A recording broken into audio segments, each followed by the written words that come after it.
Charles Haley. You're listening to Nothing But Niners. This is Kyle Juszczyk, and you're listening to Nothing But Niners. So now they've got to start from deep in their end of the field, and Garrison Hurst takes advantage of it. He takes the handoff, hits to his right, gets to the 20. He's in the 30, needs to cut in. He comes back up the right sideline, breaks the third tackle, comes down to the 30. He's down to the 20. He's down to the 10. He's down to the 5. He's into the end zone. Touchdown! Touchdown! 49ers!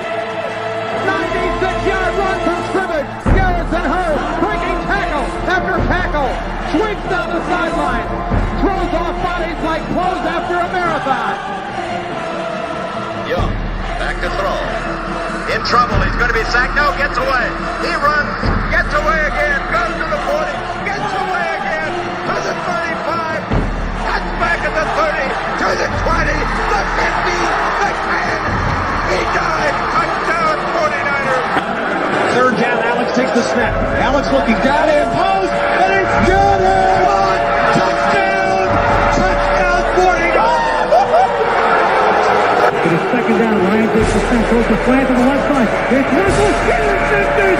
The 49ers pick it, and Navarro Bowman is redemption. Navarro Bowman running it all the way for the touchdown. No greater redemption. The San Francisco 49ers. We can do whatever we want. Click, click, boom. What's going on, faithfuls? It's your boy Mike from the Nothing But Niners crew. And, guys, we are here for another fun-filled episode, another overreaction episode, man. The 49ers go out there, and they get the dub, baby. Huh? I told y'all 5 of the next 6. I told y'all 5 of the next 6. I didn't care who our quarterback was. I didn't care how they performed. I told y'all that this was going down the way that I wanted to. Shout out to the people who have been following all along. They said, where is Duck? Duck is on his way home. He had over an hour drive home. He stayed till late in the fourth quarter and headed back home, so he's on his way home. He should be there shortly. I want to shout out to everybody who was watching. Now, let me start with saying this. If you guys are watching right now and you don't see the 49ers, Nothing But Niners border around my picture, that means you are watching on the camera view. You are watching on the portrait mode, okay? If my face is not centered in your screen, it should be like this. But if it's not, I want you guys to go out, leave the stream that you're in, and join the other one. Every Nothing But Niners episode on YouTube is now broadcasted for portrait mode, and another episode is casted for landscape. All right, so if you guys are watching one of your big devices, go ahead and back out. I'm going to give you some time. Back out. Go back to the stream and find the right link. My Zell, my dog, I see you. You're on the portrait mode. Nigel Crane, I see you. You're on the portrait mode. Niner Faithful 8080, you were on the portrait mode. Okay? I'm just telling you guys something that if it doesn't quite look right, if you don't see the borders, you were on the portrait mode. All right? Nothing wrong with that. But if you guys want to see the full screen experience, I'm going to start having guests in. Y'all already know what time it is. Huh? Y'all already know what time it is. It is time for victory shots. Huh? Y'all know what time it is already. Get those victory shots ready, faithful. We about to turn up in this mofo, bro. We about to turn up in here, all right? Now, before I do any of that, I got to run through some formalities. I'm going to send the link. I see my man Kevin with the happy birthday wish to me, Kev. You are also watching on the portrait mode and not the landscape mode, all right? If you cool with it, cool. By all means, stay there with it. Stay there with it. I'm ready to rock.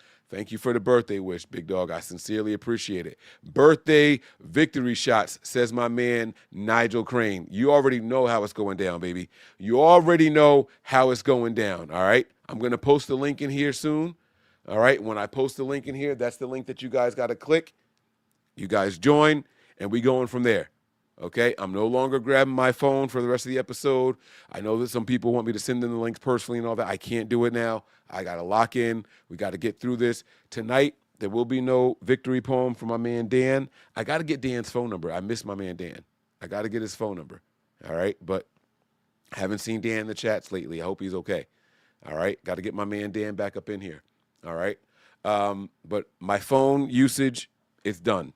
It's absolutely done. So everything that I send will be through the chat and through the chat only. Victory shots, the link will be coming through the chat. All right, we're going to have a lot of fun. We're going to break down some pressers. I'm going to hear from the 49er faithful. A lot of ups and downs in this game. A lot of ebbs and flows. And believe it or not, there's really only one section that we're down on. Everything else was A+ from the 49ers. I'm talking chef's kiss. Perfect game plan by Kyle. Perfect game plan by a special teams coordinator. Perfect game plan by Robert Saleh even, guys. Everything was perfect. Everything was flawless except one aspect, one person on this team. One person. I told you guys Niners by 13. I felt it in my gut. And I'm going to sit here. I'm going to take credit. I'm going to take credit. Call it ego. Call it whatever you want to call it. Damn it, I was right. I don't care what y'all say. I was right. I know. Mike, it was 20-9. How can you say you were right? We only won by 11. I don't care. Brock Purdy turned the ball over not once but twice in field goal range, y'all. Twice. Even if we just accept field goals. And Matt Gay was perfect tonight, by the way. Applause to Matt Gay making his 49ers appearance. He was 100%. He was perfect twice tonight. He was perfect. He would have made those 2 field goals if the Niners called him out there. That makes it 26-9. That's a 17-point victory. That was a 17-point victory. You understand what I'm saying? I got some hat tips and all that stuff I got to do. But first, let me run through some formalities. Give y'all some time. I'm going to give y'all some time, all right? You know what? Let me go ahead and post a link first. Let me post a link. All right? If you guys want to join, I want y'all to take a look right now at the chat. Look at the live chat.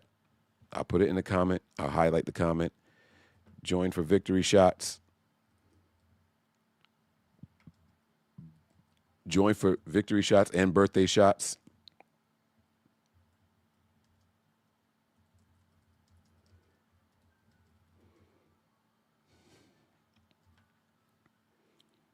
There it is. I see you down there, JP. I see you down there. My man already lit. My man called me like 5 times during the game. My man JP already lit, baby. Let's go. Let's go, baby. I see you down there, big dog. Hold tight. Hold tight. I'm going to get to you, man. I'm going to get to you. Look at Patrick already up in here. I see you, Patrick. Let me run through these formalities really quick. All right. Hit that like and subscribe button if this is your first time on the YouTube page. Like this video. Subscribe to the channel. And then turn on your notifications so you know exactly when we are going live. All shows, you do not get a 3-day heads up.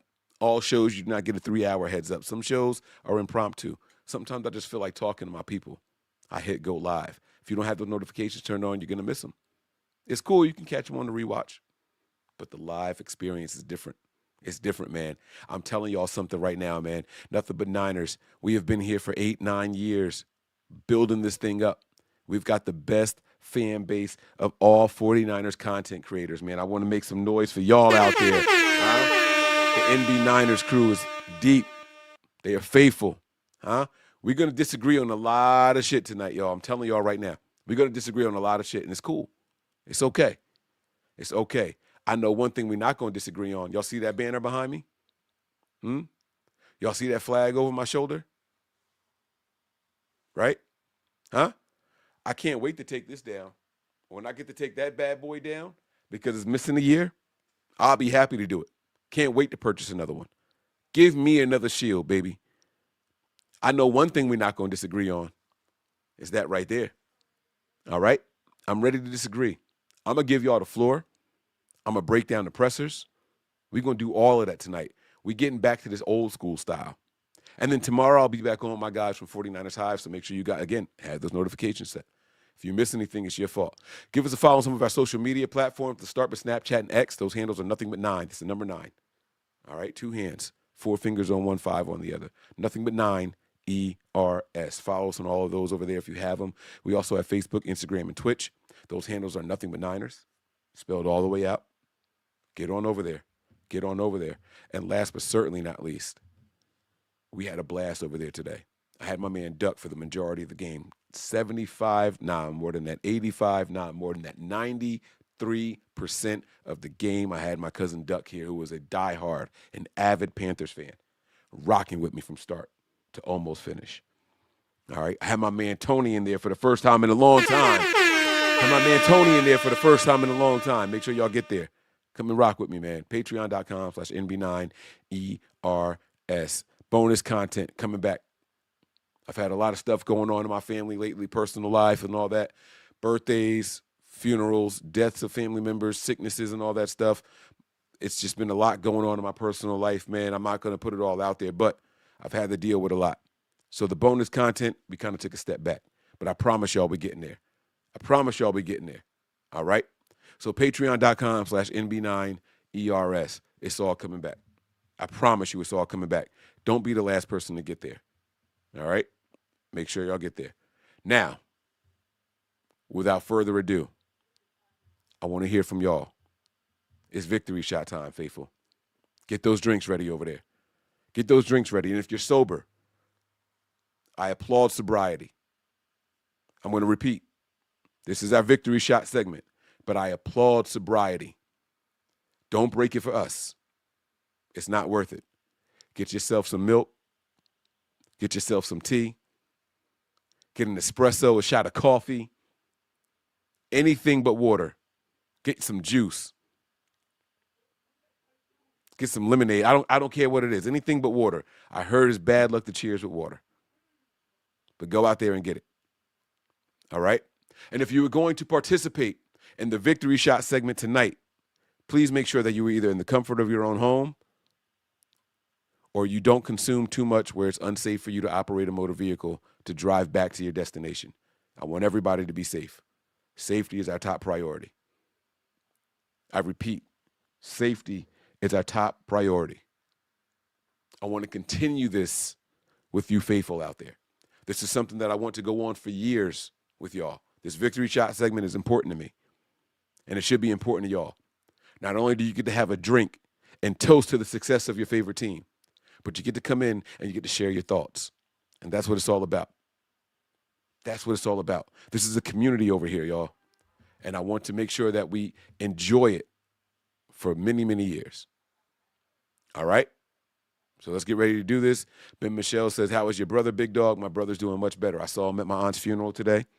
He was doing well. He drove my mom, who was also injured, to the funeral. They got back home safely. He's feeling much better. He's feeling much better. Shout out to my brother-in-law, Justin. Had to have emergency surgery in the middle of the night, early this morning. While I'm at the funeral, my wife went to visit him in the recovery room. He's doing much better. Shout out to both of them, both of my brothers, my brother-in-law, my biological brother. Shout out to both of them on their roads to recovery. You know what I'm saying?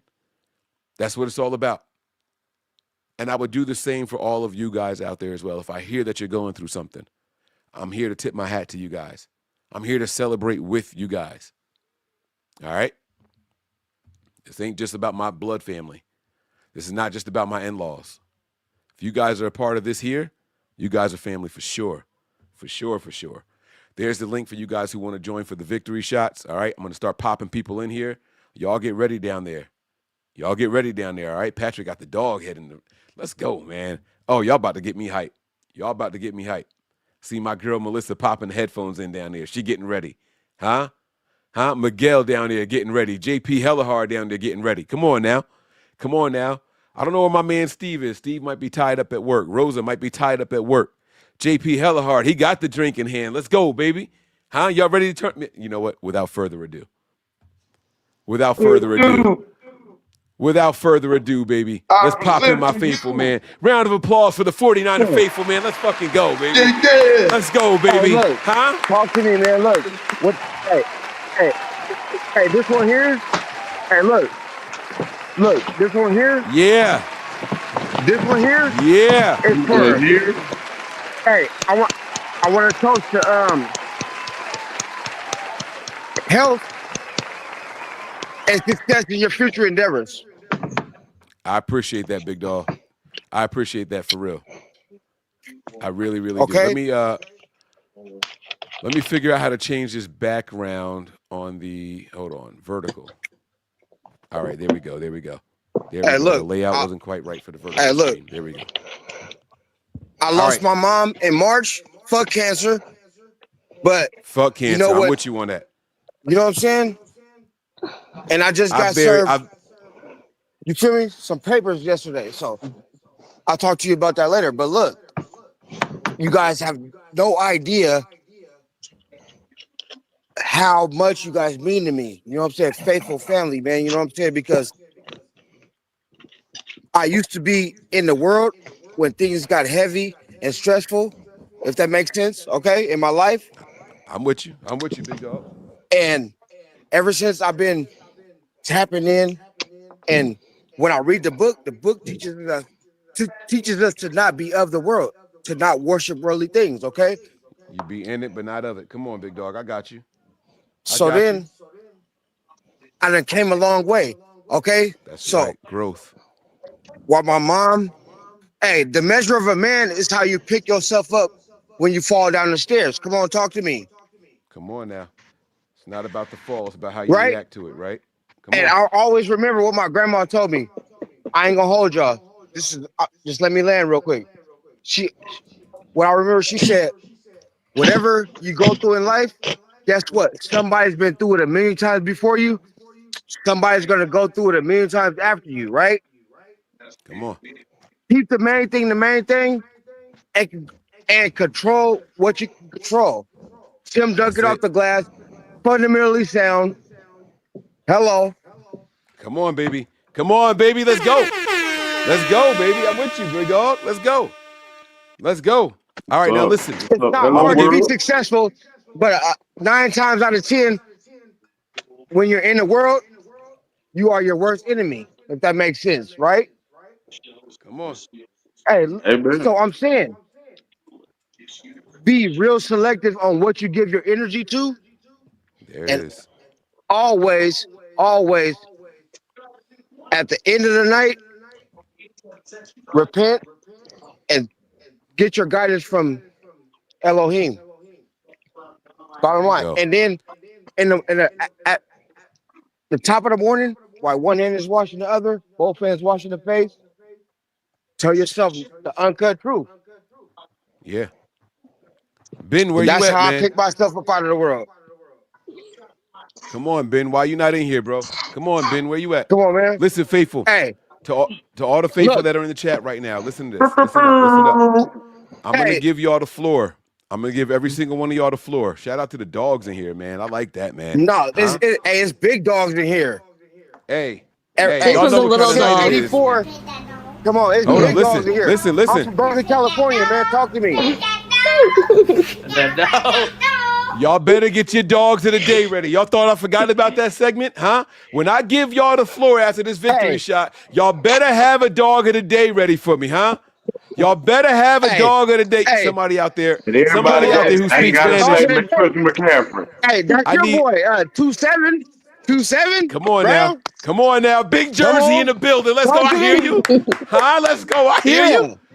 Yeah, man. Listen. A minor setback for a major comeback. Look. I need some of my Spanish speaking supporters out there to tell me how to say dog of the day.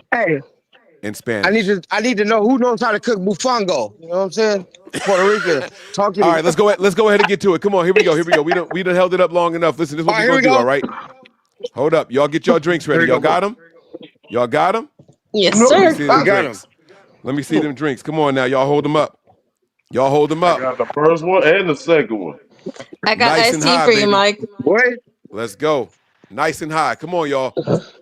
If y'all have never been a part of this, it's not too late for you to join. I'll post the link after I get this first crew out of here. It's not too late for y'all to join. He says, Perro del Dia. Yep. That's how you say dog of the day in Spanish. Yep. Perro del Dia. That's what I'm talking about, baby. Y'all better get that shit right. Let's go. For those of you who have never been here, we got a poem that we say after every single victory for the 49ers. It's been a long time standing tradition here on Nothing But Niners that's never stopping. It's never going to stop, y'all. Y'all hear me? If we here, the shots are here. Let's go. Hold them up. Point them to the screen. Let's go. Right now. We live right now. Let's go. Let's do it. Through the lips and past the gums. Watch out, tummy. Here it comes. Salute. Salute. Let's go. Salute. Let's go, man. Niners go out there and get that dub, baby. They go out there and get that dub. 20-9, the 49ers come out with victory. I'm going to start this show off with my man right here. He has been in here early. I'm going to start with my man Patrick first. I see him. Where's your dog at, Patrick? What's the dog's name? What's going on? My dog's name is Wobbles. He's a cunning corso. Okay. Oh, we doing dogs? He's 150 pounds. 150. I got a 165 pounder over here. Yeah. Look at my man under the table just chilling. Yeah. I got a 165 pounder over here, big dog. I like it. I'm finna go in the house right now. Let me show you my cane Corso. All right, hold on, JP. Let's let my man Patrick get his off. Yeah. All right, so Patrick, I need to hear your dog of the day, and then give me your thoughts of the game, man. Let's go. The floor is yours. You got 40 seconds. Let's go. Dog of the day is obviously Jerry Brown, bro. Two picks, Jersey boy. You know what I mean? That's your dog. Big Jersey. Let's go, baby. But yeah, anyways, I gotta play it. Wait, hold up. Dog of the day.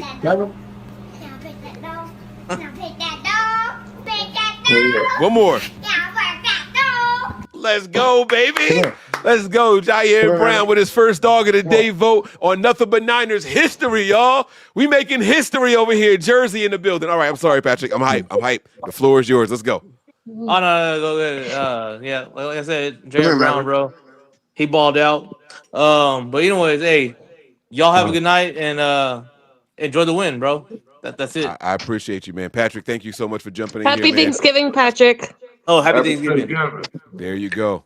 We're going to go to my man Miguel after this one. Patrick, thank you so much for jumping in here, man. We appreciate you. Love to you and your family. Thank you for being a supporter of the show, big dog. We appreciate it.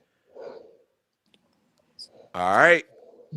Look at my man Smokey over here. Huh? Hold up. You can't let nothing go without me. You ain't alone now, big dog. What's up? Yeah. Smoking the bulls like a Philly blunt. Huh? We smoking on that Panther pack tonight, baby. We smoking on that Panther pack.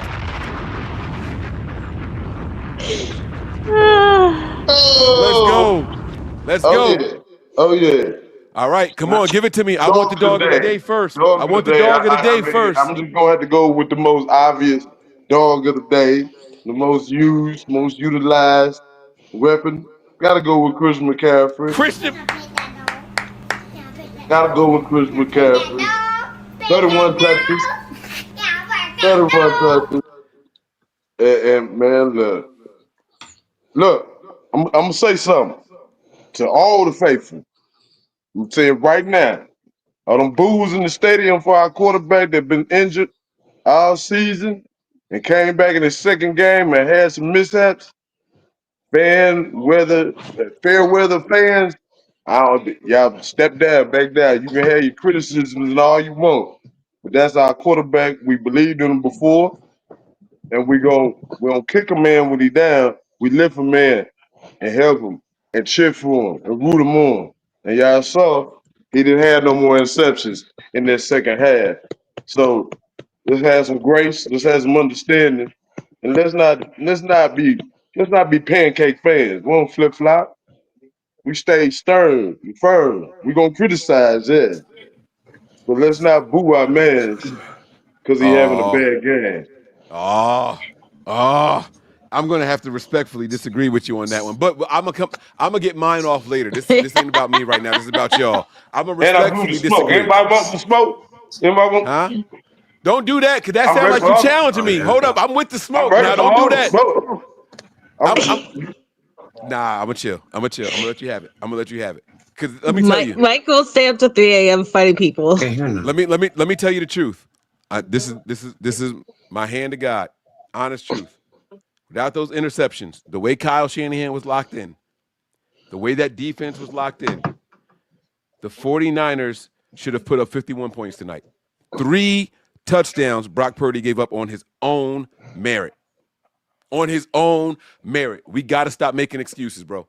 We got to. Now, listen, I don't expect perfection from any quarterback that plays in the NFL. I don't care if it's Josh Allen, Patrick Mahomes, Lamar Jackson, none of them. I don't care who your favorite quarterback is that's playing right now.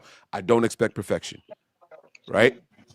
But for us to keep making excuses for this man saying that it's the foot when he's not on the injury report, when he goes to the podium and says, I'm fine, it's not my foot, when Kyle Shanahan says, no, it's not the foot, we can't come on these kind of shows and say, hey, it's the foot.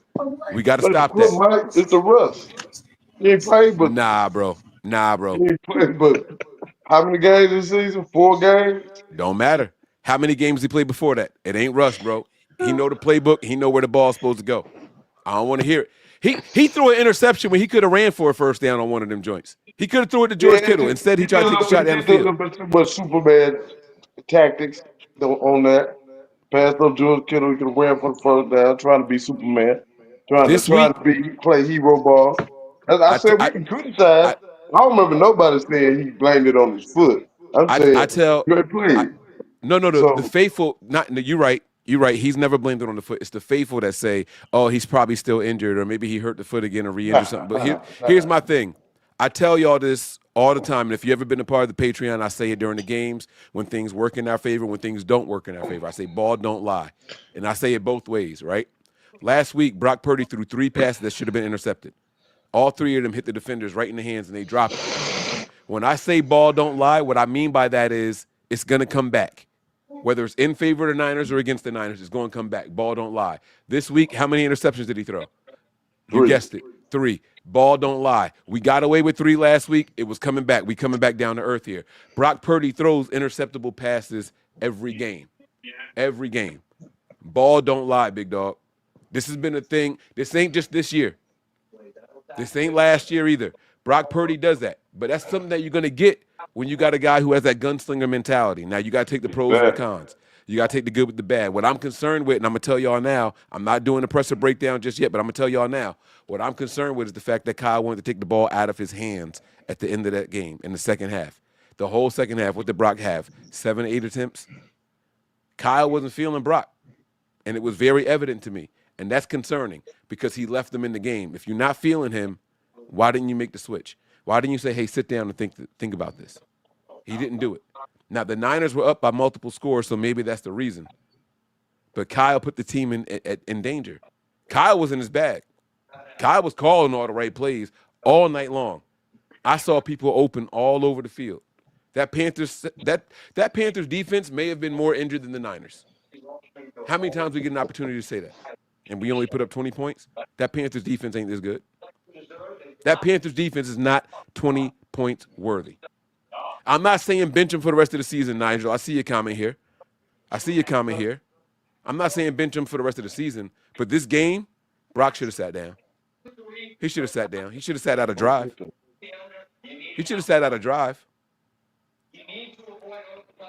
There's something going on that Kyle has to accept and acknowledge about his franchise quarterback. He's going to put the ball in harm's way. Now, that 30-yard touchdown pass to George Kittle last game, you're not getting that from Mac Jones. Mac ain't pulling that trigger. So you got to take the good with the bad. The question is how much bad is not going to cost you a game. And that's the balance we got to find right now. But you also don't want to create no controversy by, he's having a bad game. We got the Mac Jones here. And you don't want that dialogue being the thing. The dialogue's already there, big dog. They didn't bench him tonight. They didn't bench him tonight, and the faithful were booing him at home. They didn't bench him tonight, and the faithful in the stadium were booing him at home. I don't know if y'all logged into any of your social media platforms. The faithful were on him. I don't know if y'all were part of my halftime show. The faithful were on him. The quarterback controversy is already here. May I interject real quick on this? Don't fuel it, though. You don't fuel it. The moment you do that, you fuel the controversy. You know what? I respect and accept what you're saying from a head coach perspective. The head coach can't be the person to fuel it. I respect what you're saying. I accept that. Melissa, you had a comment for that. Go ahead. Yeah, with all the Brandon Ayuk stuff breaking out this week, do you think that had something to do with why they avoided Mac Jones and Brock Purdy fuel? No, I don't think Ayuk had anything to do with it. I think Kyle Shanahan was extremely dismissive of the Brandon Ayuk talk. He said, hey, what y'all just found out today, we knew about this shit back in July. Kyle didn't care about that at all. And I sincerely believe Kyle operates that way. Those guarantees were voided 4 months ago. Kyle don't care about that. He don't. I don't think it had anything to do with it. Before I move on, Miguel, to Melissa, I want to give you the floor. Was there anything else, any other thoughts on this game before I let you go? My thoughts on this game was, I think once again, this is going to have to be a complete team effort. We are not at high power and was expecting to have Brandon Ayuk that piece, and clearly that's not going to happen. So we haven't been at full strength since the beginning of the season, and we've been able to really have the luck on our side. And don't forget that there was a team some years ago that went 16-0.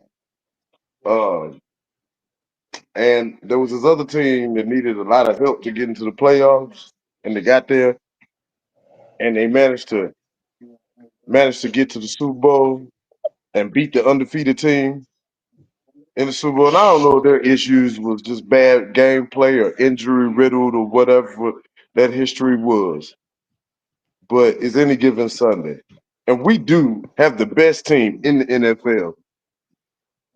The fact that we've been able to do what we've been able to do with the pieces that we don't have. Notice how I said that, the pieces that we don't have. Not with just the pieces we have, but minus the major impactful players and leaders that we don't have on that field. And this team is stepping up. This team is a team that shows me they have the grit and the desire and even luck on their side to go and win the Super Bowl.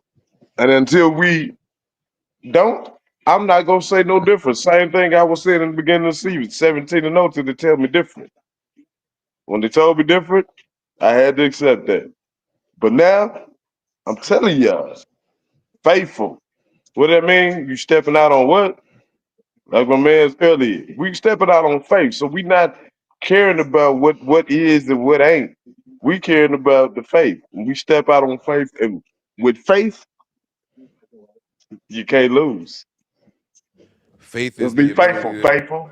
faith is the ability to believe in the unseen. It's just hard for me for my eyes to ignore what I have seen. So I'm with you though. I'm gonna turn this over to Melissa, but I just want to That's show. why it's called faith, Mike. That's No, exactly why it's you're called faith. absolutely 'Cause right. it's hard for me Happy to see, Thanksgiving to to you. believe with my eyes I can't see. Happy Thanksgiving, Melissa. Happy Thanksgiving, faithful. Let's go. We got this. And I'm gonna I want take to. one more with y'all before I leave. Hold on, don't Salute. do it yet. Don't do it yet. No, I'm gonna leave you in. Just give me a second. Just give me a second. Hold on. Before I do that, I saw Melissa over there with her dog. All right. I know that people showing off their dogs. My dog is sitting here right now. Let me see if I can get him in camera. What's up, big boy? Let me see if I can get my dog in here. Huh? Mr. Bear. Aww. What's up, big boy? This is my 165-pound English Mastiff right here. His name is Bear. What's going on, Hi big boy? there. That's my man right there. That's my man. All right, all right. Melissa, we coming back to you now. Bear looks sleeping. There we go. There we go. All right, let's tighten it up. Melissa, you were up next. Now, he wants to take another shot with us. I got one more in me. Melissa, do you? She Yes, got some. All sir. right, let's go. Let's go. Come on. Come on. Let's do it as a family. Hold up. We're not even going to do this solo screen layout. Let's do it the three-way. Let's go. Nice and simple. Let's go, Mike, baby. you know I always got your back. Let's go. Y'all going to have me driving to work all over the dotted lines and solid lines and over the guardrails and all everything. Let's go. Come on. That's Let's go. going Come up, on. Mike. Safety first. I'll pour a half a shot here because I'm doing an extra one here. Here we go. Oh, wait. Is JP coming in? JP, you there? JP, we Yeah, doing I'm another here. shot? We Yeah, doing I'm another here. shot? Pour another one up, baby. Come on now. Look, here she goes. Oh, hey, Aww. princess. Hi, Hey, princess. Hello, Maggie. baby. Hi. Let's Look, go. Come on, man. hey, You got it. yeah, that's Destiny right there. What's up, Destiny? I like that name. Oh, beautiful. Come on, bro. We got shot glasses now. I don't want to take a shot in front of the baby. Oh yeah, hold on, I got you. Man, hey, look, I learned it from You you. got me You feeling don't bad over hide here. nothing. Nah, you Patrick, you don't take hide another nothing. shot with us, Patrick? Yeah, here we go right here. I got my man Patrick back in here too. Let's go. One more shot for Patrick. Let's go, baby. Hold Patrick up. started to show off with a dog. I had to show my dog, man. Let's know. Let's go. One more for us, y'all. I'll say the poem one more time. I don't care. We got the dub, baby. Let's go. Make some noise for the Niners, y'all. Let's go. Through the lips and past the gums. Watch out. Tell me here it comes. Let's go.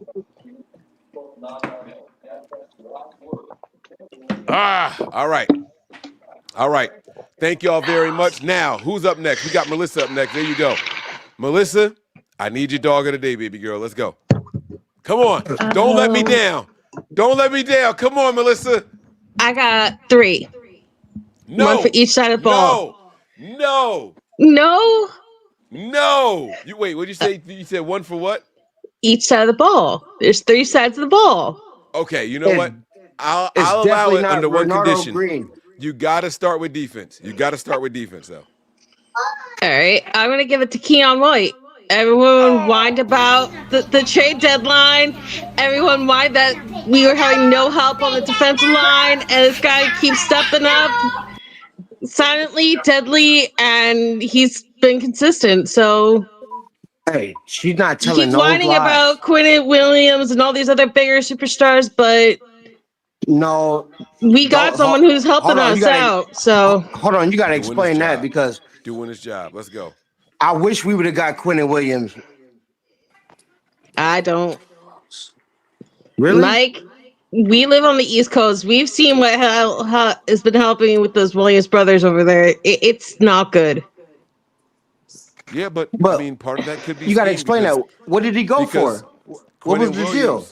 Well, no, forget the deal, forget the contract and all that. It was whether or not we could afford to trade for him, and the Niners could have, based off of the compensation. Based off of the compensation that the Cowboys gave up, we could have matched that. But what she's saying is this. She's saying that we've seen him through the ebbs and flows. And when you're on the East Coast, when you're out here in Jersey, you get to see it just a little bit more, right? Who? Quinnen Williams? Quinnen Williams, hear me out. It's also the toxicity between both brothers, though. Like, as soon as Salah left, he kind of quit on the team. He turned into a complete diva. It was just ugly. It's Woody. I get it. I live in this state. I can't avoid this stuff. JP, now here's the thing, JP. Listen, JP, listen. You saying it's the Jets. It was Robert Saleh for all those years except one. You hear me? It was Robert Saleh for all those years except for one. What's the difference? Say again? You bring it. I said it was Robert Saleh for all those years except this year. So so he gonna play for the same coaching. If he wasn't consistent over there with Robert Saleh, I think that's Melissa's point. I could be wrong, Melissa. If I'm wrong, it's both points, Mike. Yeah. So what are you saying? You're glad we didn't do that? Me personally, no. I would have loved to have Quinnen Williams. I am.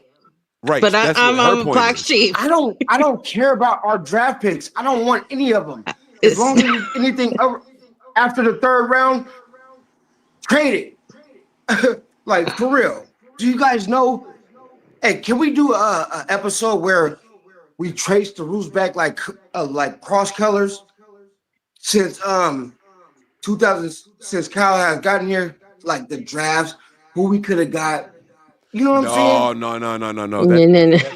That's never ending. At some point. No, I get what you're saying. No, I'm not. I know you're not talking about tonight, but here's why I don't do that. So what you're talking about is what's called a shadow draft, and what a shadow draft is the Niners select somebody, and what people go back and do is say, well, this guy was on the board. What if we drafted him? But here's why that's a dangerous game, right? Let's just take the first round for example. Hear me out. Let's just take the first round for example. The first round of what draft? It don't matter. Watch this. Let's just take the first round for example. The way shadow drafts work is this. What people say is with the first pick or the 49ers first pick in the first round of the blank draft, they selected Solomon Thomas. What if they selected this guy and they say everybody who was named after hear me out. You serious? Hear me out. Because hear me out. Of hear a me summer out. school class? You got to hear me out. You got to hear me out. So the Niners selected Solomon Thomas 3rd overall, but these are all the players that were drafted after him that had better careers. What if we drafted him instead? It's a dangerous game. It's a very, very dangerous game, and it's never ending. You've never heard me talk about shadow drafting. We should have drafted this guy instead of that guy. I don't do that kind of stuff here. I didn't even know that was a thing. But what I'm saying is, those are the facts. The drafts, since Cal has been there, it was bad until the last 2 years. But here's why it's a dangerous game. Like, we could have. Listen, hear me out. Here's why it's a dangerous game. Because systems plus players and opportunity. It's 3 things that go into a player being successful on the team that they're drafted to or get traded to afterwards. It's the system. Okay, so Not all systems okay, are created go. the same. Not all systems are created the same. Opportunity. You can get drafted to a team, but imagine being a linebacker that was drafted while we had Fred Warner and Dre Greenlaw. Hear me out. Imagine we didn't even bring You Patrick gotta let Mahomes me in for a finish. visit. It don't matter. It don't matter. I'm gonna tell you why it don't matter. Because there's no guarantee that the Niners would have had the patience to let Patrick Mahomes develop. What Patrick Mahomes had the benefit of doing while he was in Kansas City was sitting What behind a guy patience? He named. would have been Here, you got to. He didn't start his first year, bro. He sat out for a year and a half behind Alex Smith so he could develop and learn the system. The Niners needed somebody. Why didn't Kyle even bring him in for like he didn't even scout him like It don't that's because Kyle didn't want a quarterback that wasn't gonna start first year, and that's my point.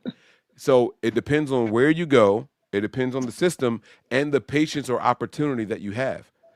That didn't add up for Patrick Mahomes in this system. I'm not saying that Patrick Mahomes wouldn't have helped the Niners. That's not what I'm saying. Because you don't know what Patrick Mahomes would have looked like if they put him in his rookie year. He may have got beaten up like David Carr did. David Carr had all the potential in the world, right, when he was drafted. David Carr was the top prospect. He got drafted, and they said that he was shell-shocked, and the Giants let him get beat up and all that, X, Y, and Z, because he had a bad offensive line and all that stuff. You never know what it was going to be. Right, that goes to he the definitely team, got coached up because timing, and all that. Right, but what I'm saying is to not even look at him and bring him in is like, come on, that's crazy. Kyle, but we had was that 2018? 17. Yeah. 2017. But go ahead, Melissa. That was the first year, right? Melissa, sorry. So you got Keon White for your first guy. Also, Yes, ain't nobody Keon was White. on Patrick Mahomes like that. Like, ain't nobody that year was on Patrick Mahomes like that. Like, let's not try to pretend like everybody like saw Patrick Mahomes coming and like he wasn't that at the time. He had What Cliff year? Kingsbury as his coach, and Texas Tech didn't do shit.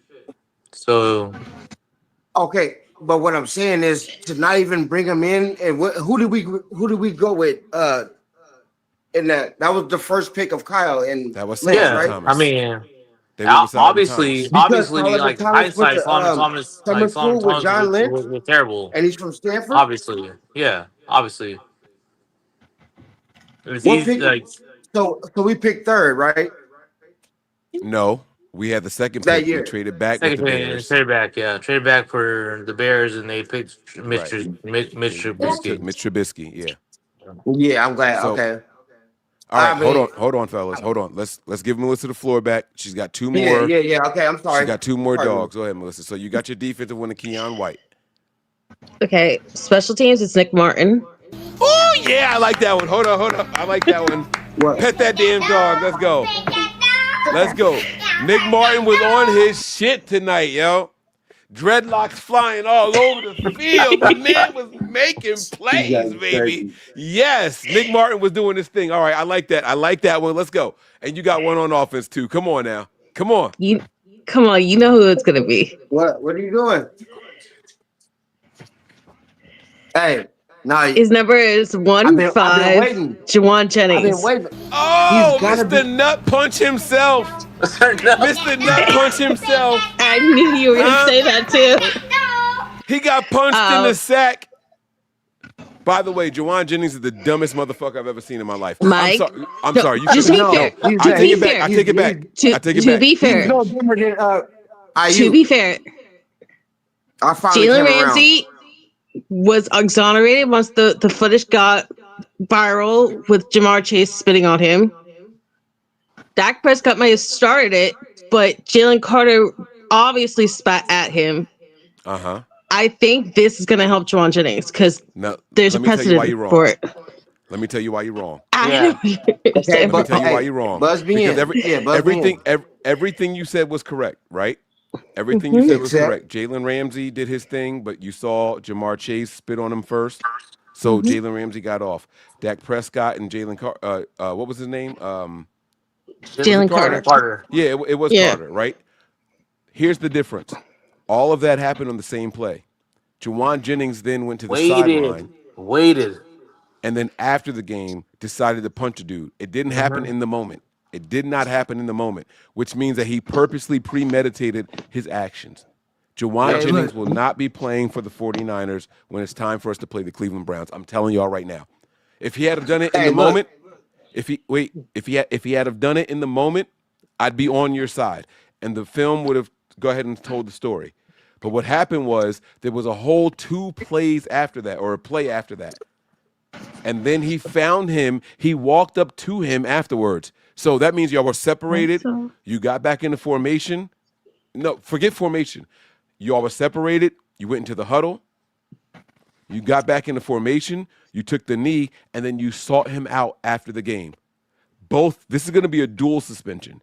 This is not going to be a one-way thing, and I'm telling y'all right now that Jawan Jennings will not be playing for the 49ers against the Cleveland Browns. The NFL will not allow it. We don't need him. Agree. He's been terrible. He's been terrible. I'm not going to say he's been terrible. I'm not going to say we don't need him. But can I also add one real quick extra special dog of the week? You got 4? It's not about the game. It's about you person. You got 4? It's you, Mike. 4? Are you fucking kidding me? No. It's you, though. Hey, can I explain why real quick? Go ahead. You got it. Yeah. Please explain that. Okay. 2020, I met Mike for the first time. I got to be part of this fan base and learn I'm not the only Niner fan from New Jersey. And I got to find a second family amongst everybody. And hello. Come on. It's also the same amount of time when these dogs started to get sick. And I thought Christmas of that year, I was going to lose at least one of them, if not both of them. And it is now Thanksgiving week 2025. And my rescues are still alive. And this one has come a very long way because back then he would attack every single device because he would hate when Mike would come on with click, click, boom. It scared the ever-loving crap out of him as a puppy. Hey, and now he loves Mike. Flowers. He wants to be on camera whenever Mike's on the camera. He absolutely has come to love you. And I wanted to thank you and everybody who's helped me with every health struggle, whether it's been high or low or whatever, and it's 5 years later and I still have my babies with me. So my special dog of the week is Michael Andrews and what he's meant to me. So yeah. So there, Mike, it's cheating, but I still had to shut you out. Let's go, man. My first ever dog of the week. And you know what we're going to do? You know what we're going to do because of that one? We're going to play the damn song. Hold on. Where is it? Hold on. Here we go. Oh, wait. That's the wrong one. That's not the right one. I played the wrong one. Here it is. I got it. Y'all get ready to dance. Come on, y'all. Get ready to dance. Hey! Let's go! I'm sorry.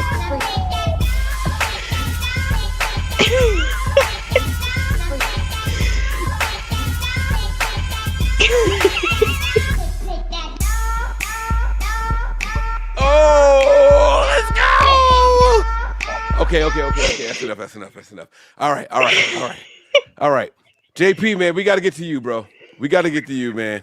Melissa, thank you so much. My first ever shout out for the dog of the day. I've never expected to even be a dog of the day. Had to play the music for it. I appreciate you. I love you, baby. Thank you so much. JP, man, it's on you, man. I need your dog of the day. What you got for me, big dog? Where'd he go? This motherfucker left. Put him up. Now, what am I supposed to do now? What am I supposed to do now? What the hell? I give him the floor and you know what I'm gonna do? You know what I'm gonna do? This is what I'm gonna do. I'm gonna dance one more time. Let's dance! Hey! Let's go! Come on, y'all, let's go! Hey! Come on, Patrick, let's go, baby! Throw it up, baby, let's go! Come on, Melissa, let's go! Hey! here. Go, huh? I got a dog of the day after my birthday. Y'all don't know how I'm feeling right now, man. Faithful, let's go. Let's go. My wife's gonna come out and yell at me soon. I don't care. She can't beat me when I'm awake. She get me when I'm asleep, though. She get me when I'm asleep. So I gotta watch my back. Hey! Oh, he pouring up another shot? Is he pouring up another shot? Let's go, baby. Let's go. I'm with you. Let's go. Another one, baby. Hold up. While the song plays, Melissa, get your drink ready. I got you, Mike. It's your fault. You named me a dog of the day. You done messed up. You girl. know you deserve it, Mike. And it's Thanksgiving. What are you supposed to do on Thanksgiving, Patrick? I never You're got a supposed dog to say of what the you're day thankful before. for. Come on. Oh yeah. Let's go. Come on. Gave me a dog of the day. She gave me a dog of the day. We taking a shot to it. Let's go. Get them drinks up. Get them drinks up. JP, go get that drink. Let's go, boy. Come on now. My man, let's go get that drink, bro. Let's get that drink. That's it. Here we go. One more poem. One more. Let's go. One more poem. Come on, JP. Let's go, man. There it is. Melissa, say the poem. All by yourself. Come on, Melissa. Do the lips, pass the gums. Carol, tell me, here it comes. Let's go.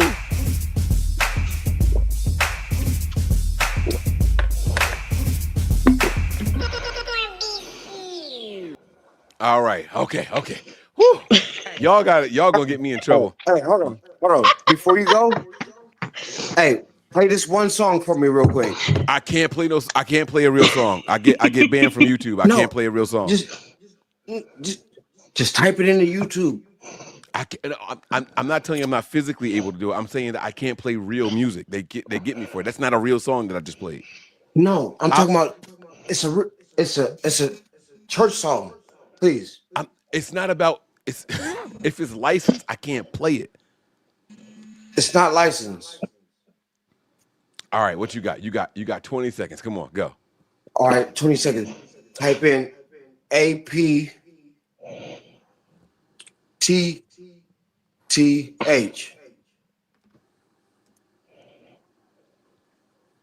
It says the sound effects testing. It says if it's not a common blood disorder, screen for hereditary. Bro, you said APTTH. All praises to the Most High. It's a song. It's by a gospel group. You know what I'm saying? Truth group. AP, all caps.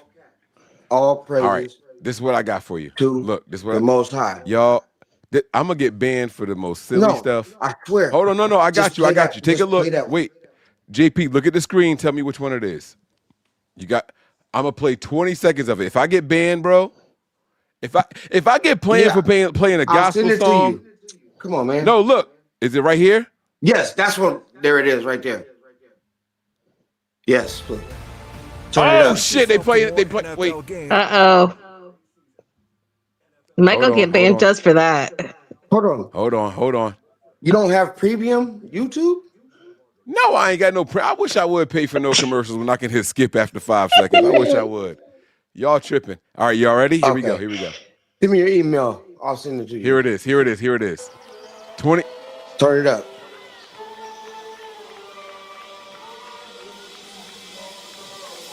Tearing down idols and we cutting down posts. We calling back Israel to the hell we know. After I'm taking shots, this don't feel right. We don't need these stones. Yeah, dude. We ain't perfect. It's only flesh. Mike, you're doing shots to celebrate, to praise, to be thankful. What is more holy than that? For a fan base called the faithful. Thank you. I'm with you. Okay. You're doing this to celebrate with your family. Like it's not like you're drinking by yourself. Hold up. Come on, Let me turn this up some. This is a vibe right here. Hold up. This is a vibe. Hold up. Thank you. Come on now. Hold up. What we cooking with? Let's go, y'all.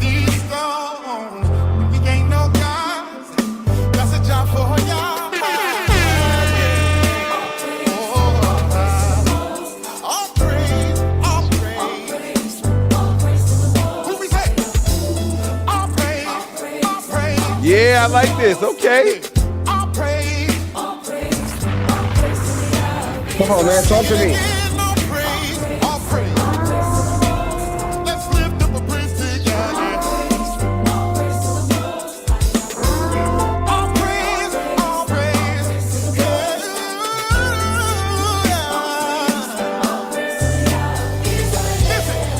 Okay, all right. Because I don't know if I'm going to get in trouble. All right, that's all I can play. All right, now it's on you, JP. Your dog of the day. What you got for me, big dog? Come on. Get your titty out the screen. Talk to me, bro. Your dog of the day. Oh, hold on. I got you right here. Larry. Come on. Are you showing me your real dog of the day? Okay, he's showing.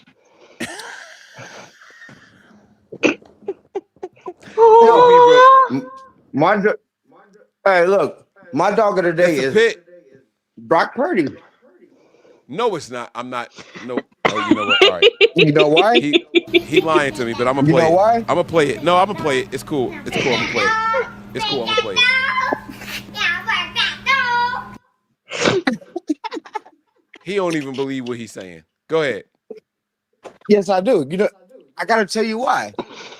Because he showed that the other players are more important than him. Nah. You know what he showed?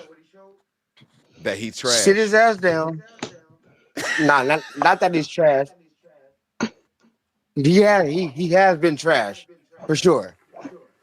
But you don't think that he gives us the best opportunity to win? Like, what are you talking about? Nah, bro. What are we talking about?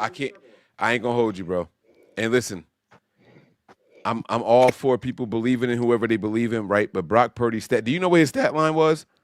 He was 23 of 32 with 3 interceptions and 1 touchdown. He had a rating of 50. Hey, he had a rating of 58.5. Brock Purdy was not good tonight by no matter what stretch, no matter how you try to look at it. It's not. Listen, I love the song that you sent me, but this my soul is hurting right now, bro. Yeah. You're looking at me like the enemy. Yeah. I like the no, song you sent me, whoa. Yeah, wait. Whoa. I didn't say that. I ain't go there. I didn't say that. No, I'm talking about. No. I'm just saying, like, I'm just being funny. You know what I'm saying? Like, oh, okay. I'm about to say, you never the enemy, you know bro. what I'm saying? Like, you know, you my boy, you my dog. We locked in for life. Come on now. No, we locked in for real. That's I'm right. just saying. That's right. But can you explain to me how you got Brock Purdy as your dog of the day? Because against all odds, my Tupac voice, you feel me? I like that. Come on. I like that. I'm with it. Come on. Right? I'm with it. Against all odds, in my Tupac voice, you feel me? We got to take the long way around. I never took those shortcuts to get to the house. You feel me? If that makes sense. I feel you. Showing you out of line. But I feel you, JP. Because it's worth something. So, of course, it's going to be hard. If that makes sense. Hey, that's all. Can I ask you a question? You know what? Let me ask all y'all this question. Let me bring all 4 of y'all up to the screen right now. Let me ask y'all this question. JP, you actually put me in a spot right now where I have an opportunity to do something different. Watch this, right? Yeah, switch it up. With the way that Brock Purdy played tonight, was this a display of how good the rest of the team around Brock Purdy can be? This is a rally cry. You're absolutely right. Thank you, good brother. Yes.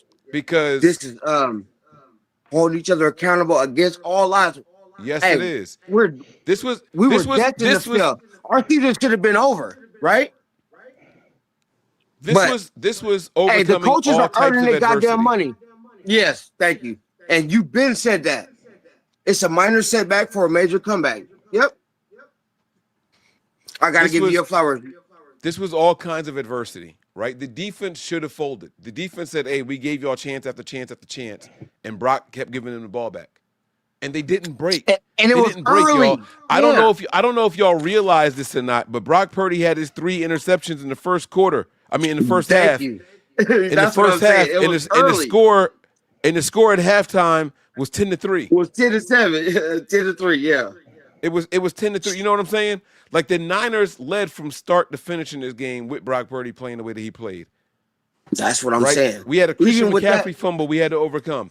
Brock Purdy threw another. Like, bro, come on now. Right. And how is we got the most injuries in the league. You know what I'm saying? And then overcame that. We don't got our 2 best defensive players. You know what I'm saying? Our dude overcame that. All we've been doing is rallying and staying down till we come up. If that makes sense, you feel me? The rest of the team is getting better. The rest of the This team is what coaching together with, like, you know what I'm saying, building with the young energy. This is exactly, you know what I'm saying? Yeah. I feel because what does it look like for us to we win next week? Of course we gonna, I don't know how we gonna protect Brock next week, Myles Garrett. But I remember, Mike, you said when that was on the table, you was like, yeah, I'll trade Myles Garrett. You was talking about trading Bosa for him. Yes, to this day, I still take Myles Garrett over Bosa. I overstand. I'm not playing about that. I'm see dead what you were serious. saying. I'm saying. But you even went, you was like, Ayuk, you know what I'm saying?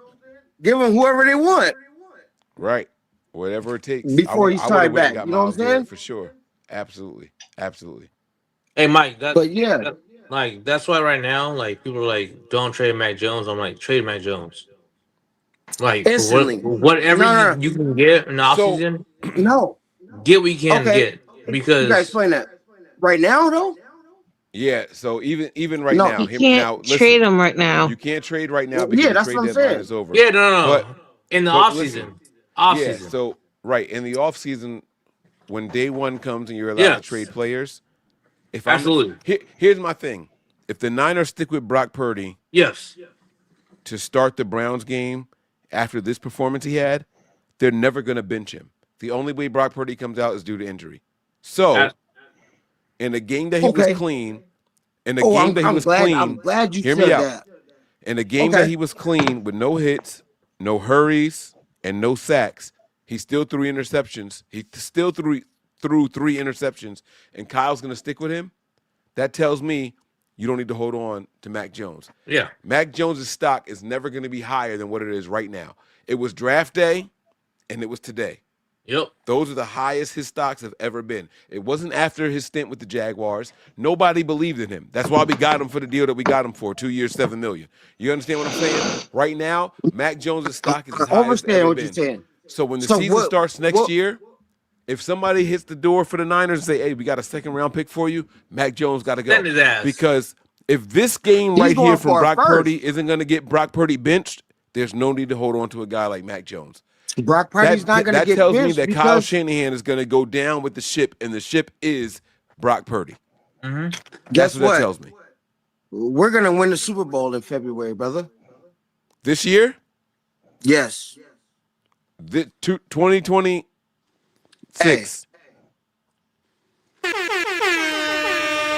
This is how I feel. But I'm with you. I'm cool. All right. Hey, you know why? Listen. Brock Purdy. Oh, shit. Okay. Oh, shit. I hope you're right. I hope you're right. But listen, I got to let y'all go. I love y'all. I appreciate y'all. Happy Thanksgiving to all the viewers out there. Happy Thanksgiving to all my participants. Everybody out there, I hope you all are blessed. I hope you guys go out there and show some love to your significant others, your loved ones, your family members. I appreciate each and every one of y'all. I don't need one day out of the year to tell my faithful family that I'm thankful for them in my life. You know what I'm saying? There's not one day that's more important than the next. Come on. Every day I wake up with breath in my lungs. You know what I'm saying? I pray top of the morning while one hand is washing the other, both hands washing the face. You know what I'm saying? Self-reflection and accountability is at the utmost. So I love you guys to life. You know what I mean? The brand is appreciate you, big dog. Kinglish, Queenlish, and Kidlish, man. You know what I'm saying? Send me your sizes. We good. Let's go. All right. I got to let y'all go. I'm going to go ahead and get to the super chats. I love and appreciate y'all. Thank everybody for joining in. All right.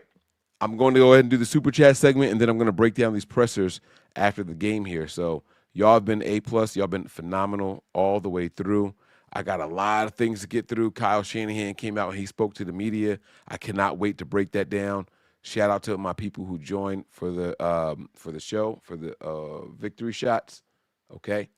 Now let's break down these super chats, and then after the super chats, at least after this set of super chats, we're gonna break down everything else. All right. So we got this doesn't count as a super chat, but it does count because it started automatically. My man Sean, who has been a member for 15 months, he says here, he was Purdy turdy. Brock's ship has sailed. With no receivers and no legs, he is no bueno. Mac excelled with scrubs. Sorry. Without a stacked roster, Purdy can't do it. Mac can. This is tough because I don't want to admit it.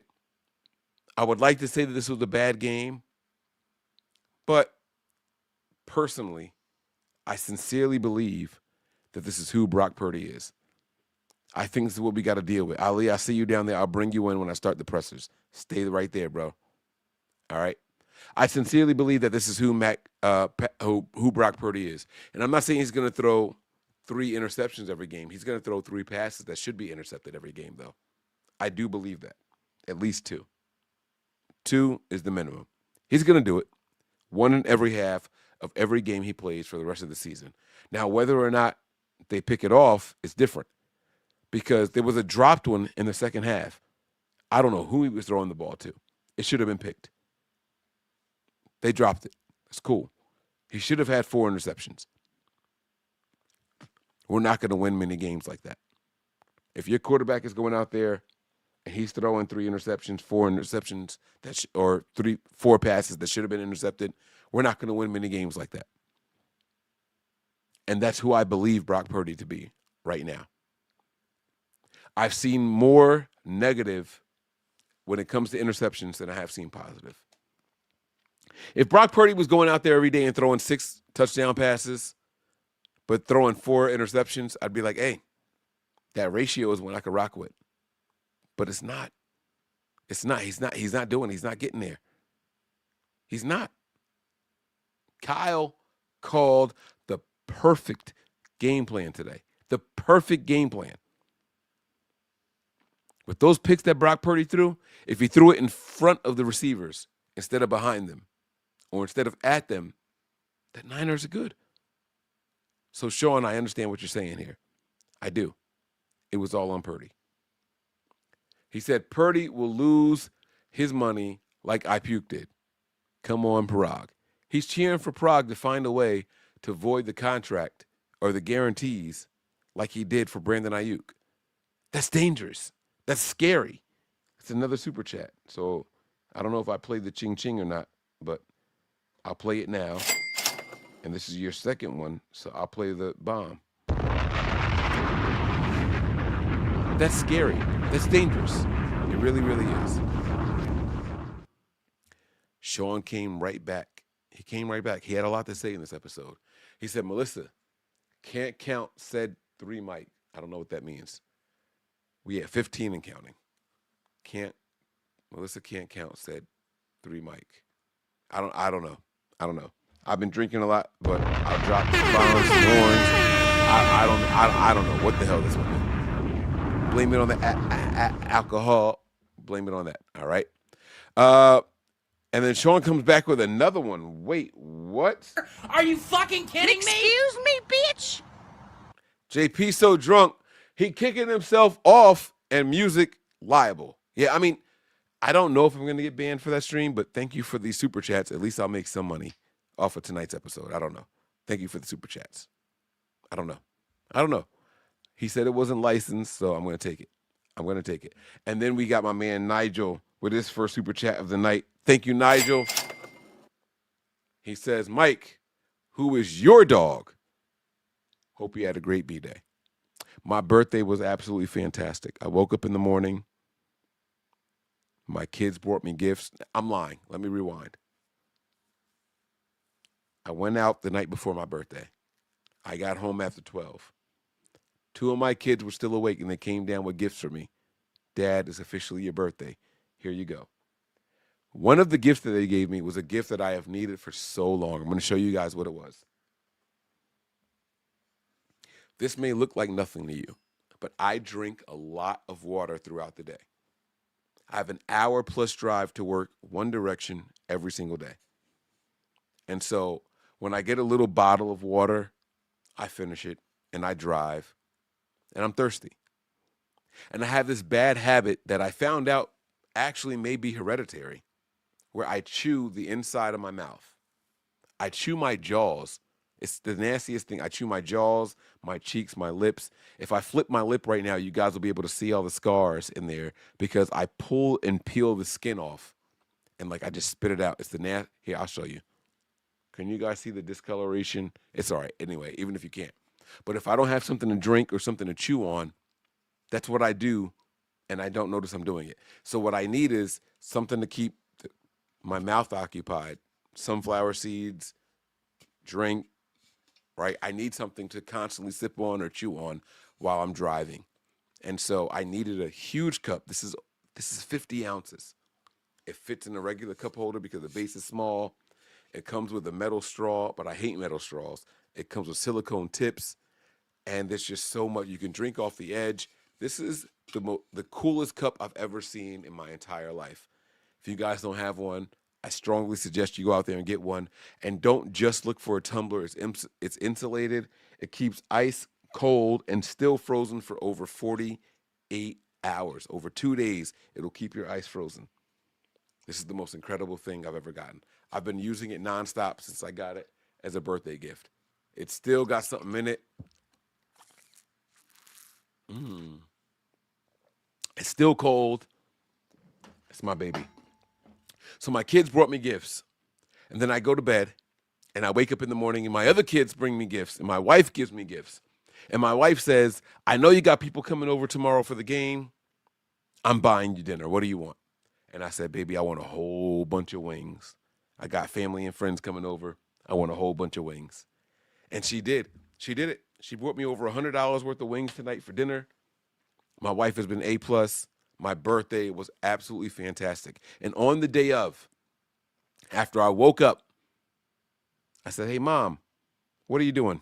You home? She said, yeah, baby, I'm home. What's up? I said, I want to come over. And I got a chance to go home with my hobbled and crippled and decrepit mom. And I spent some time with her. And we had a great time. I took a day nap. I'm old. Y'all know what a day nap does to an old person? It rejuvenates. It revitalizes. Huh? It gives you a little bit of bounce. Huh? It puts some pep in your step. I took a day nap at my mom's house, y'all. I was over there chilling. Sunday, I got to watch my mom is a Cowboys fan, for those of you who don't remember, right?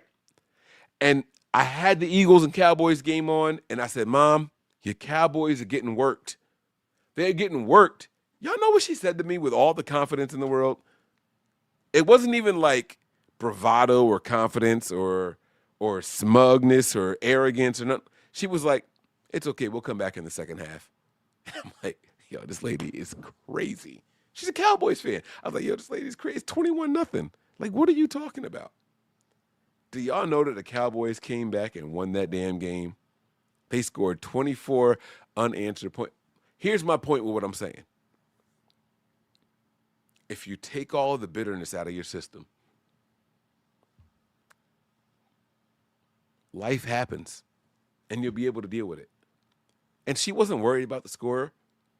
The Cowboys won. She wasn't checking on the score of the game.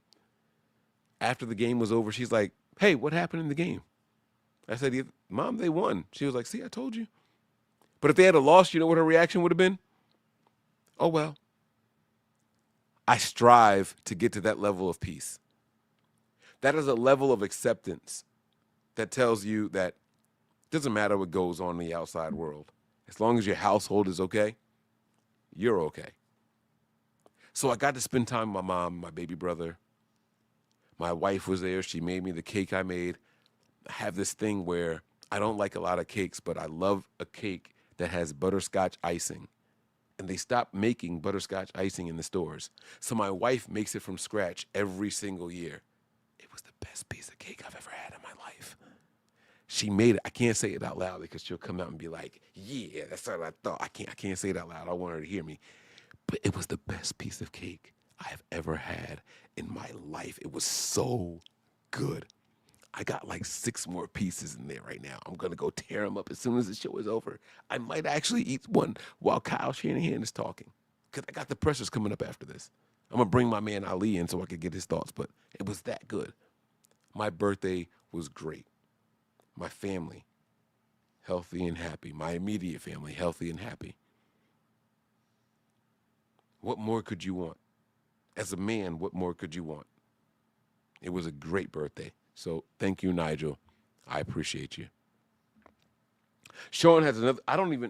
Sean, I'm running out of buttons to press, bro. Like I don't even know which one to push. Like, geez, Louise, like you got applause. This is Sean's 4th super chat of the day. Say what? He says, and JJ is smart, bro. Got off the sinking ship. I don't think JJ was smart. If he's talking about Jawan Jennings is as dumb as a pile of soft dog shit in the middle of a hailstorm.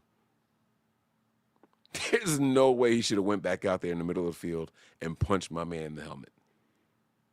I don't know what you mean by saying he's smart, if that's who you're talking about. Jawan Jennings gets punched in the nuts, waits a couple plays later, and meets a guy in the middle of the field and punches him in the helmet. Both players should be suspended. I saw what happened before. It wasn't at the same time. It wasn't immediately after the game. Jawan Jennings is a fucking moron. And if the Niners wide receivers can't get reception, if we struggle next game and we lose by 3 points or less, I'm going to blame Jawan Jennings because he's not going to be there. And I'm going to say that we would have won this game if Jawan Jennings was in it. That's what I'm going to say. I'm telling y'all right now. I'm telling y'all right now. So no, I don't think Jawan Jennings was smart. I think he's a moron for his actions. Jawan Jennings was completely selfish. And what he did was the most self-centered shit I have ever seen a player do. To go after somebody at the end of a game, swing on them, on camera, on national TV. This wasn't a 1 o'clock game where no one really cares. This was Monday Night Football. This was the last game of Week 12. And he went out there and did that. I'm sorry, it's bullshit. I'm sorry. I don't care how you try to frame it. I don't care what you say. There's no way you can spin that into a positive. He's going to get suspended. Jawan Jennings threw a punch at a guy's head. Players get suspended for it. I'm telling y'all something. But we'll wait and see. I hope I'm wrong. We'll see what happens. Ali, I hope you're ready. I'm bringing you in now, man. I got to get your thoughts on this. And then I'm getting right to the pressers. All right, Ali. 3, 2, 1. You up, baby. What's up, big dog? What's up, man? What's up, big dog? Let's go, baby. What's up, man? Wake it up in here. What's going on, Ali?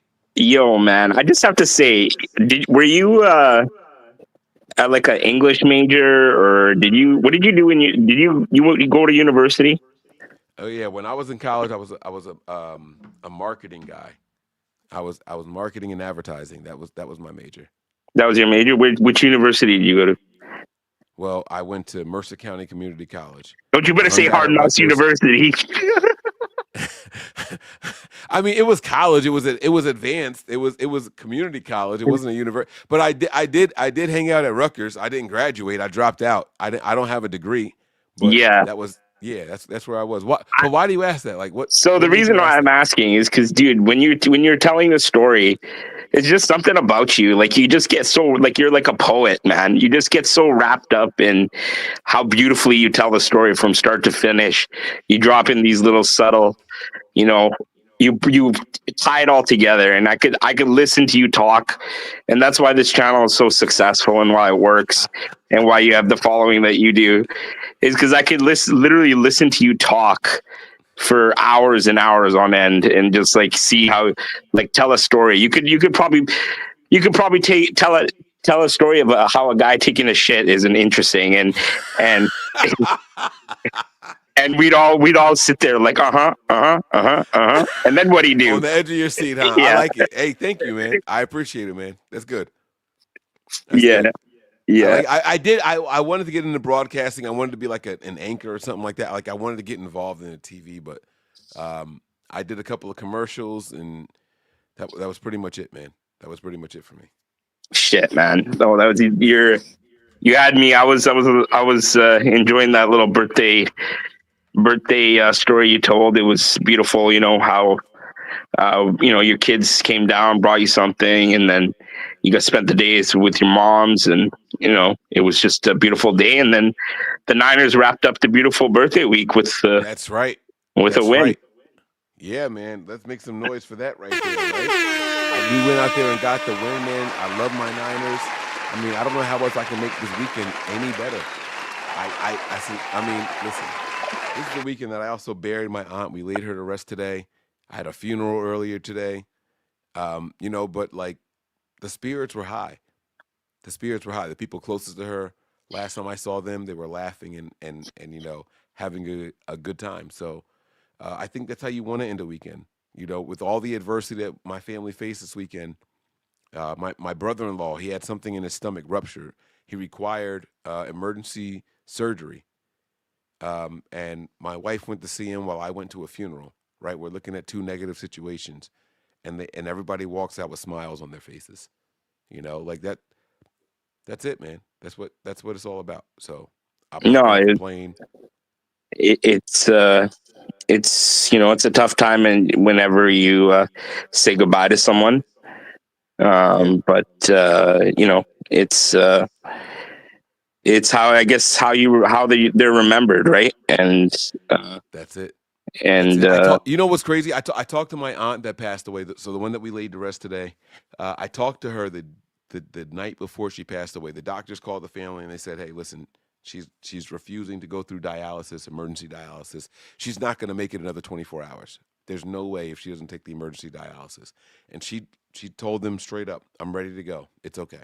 I don't want it. She's 80 years old. I don't want it." And so the family rushed to the hospital, and there's a long waiting line, and everyone's outside the room, and they're waiting their turn to go in so she can say something to them. And one of my cousins gets in, and we have a group chat in my family, and there's 30 or 40 of us in there. And we go live from the WhatsApp group chat, and everyone just chimes in, and they give her the phone, and she's talking to everybody individually. And this woman tells me, literally on her deathbed, with a smile on her face, she says, "Hey, baby." I said, "Hey, Aunt Martha, how you doing?" She said, "Baby, I'm all right. I'm all right." And I said, "Okay." I said, "I want you to know I love you." I said, "And you left an imprint on me." She said, "That's good. And I want you to keep on loving that beautiful wife you got and take care of that family you got over there." She says, "Always keep loving." That was it. Her last words to me, with a smile. I could count the teeth in her mouth. She was smiling so big.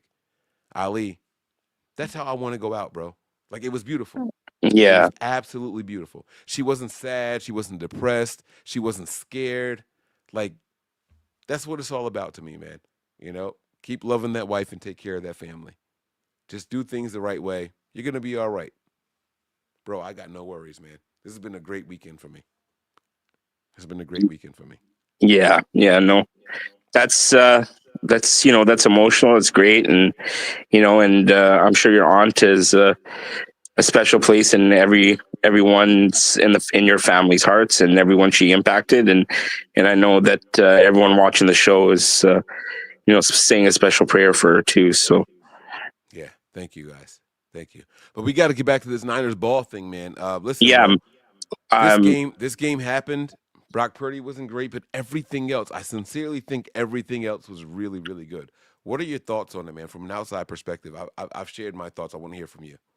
Yeah, I completely agree with most of the way that you saw the game as well. The offense should have been able to put up at least 30 plus points. At least we left points on the board. Carolina couldn't really get anything going on offense on that side of the ball. But, the turnovers were obviously worrisome. And it's something you told me before the game. We talk. And I don't know if everyone knows this, but we talk before every game, and we were talking, making a couple bets there, and you said, "Listen, one of my favorite picks is I feel like Brock Purdy's going to throw a pick," and boy, were you ever right. He I told you. Listen, don't before the 49ers games anymore. Don't say Brock Purdy's going to be throwing any more picks. Okay, I don't want to. I'll try not to say it, but I told you. I said he's over. I said he got away with it too much last week, right? I told you. My God, this guy. Don't lie. I'm interested to hear the presser. I don't know if Purdy has spoken, did speak, but man, this guy, we made a mistake paying him all that money. We didn't need to pay him. We didn't need to pay him all that money. We could have let him play it out this year.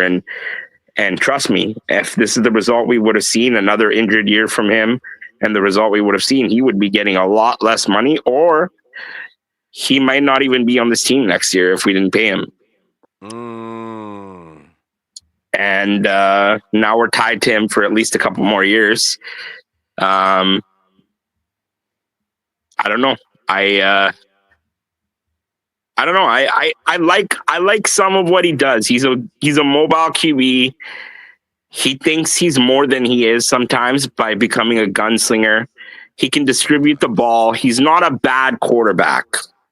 He is a middle tier quarterback that has flaws, but he works within Shanahan's system when he plays within that system. If he starts thinking he's Patrick Mahomes or Josh Allen playing outside of the system, seeing he can not take what is given to him and tries to do things outside of that system, it's not going to work. And you saw that today.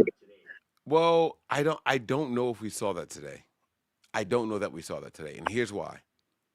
I didn't see him pressing and trying to make plays outside the system. The targets that he threw the interceptions on, people were open. He just threw it behind them. They were just bad throws, Ali. There were throws that he made. Well, that one across the middle where it didn't even get to the receiver.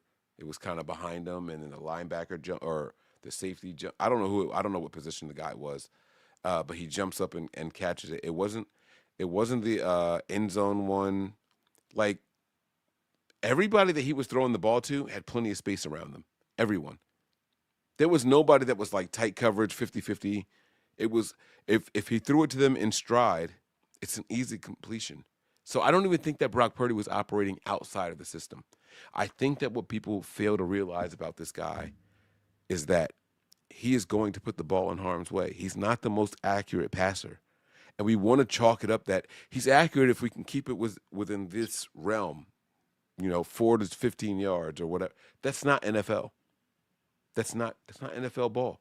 There are going to be some throws where the open guy is 20 yards downfield and you got to hit him in stride, right? There were plays in this game, and they showed the stat, Brock Purdy on 15-plus yard attempts, and at one point he was 1 for 4 with 3 interceptions. That's not good, bro. That's not good. That means that every 15-yard pass that he threw was a catch by either the other team or the Niners, and only one of them was by us. They showed that stat in this game.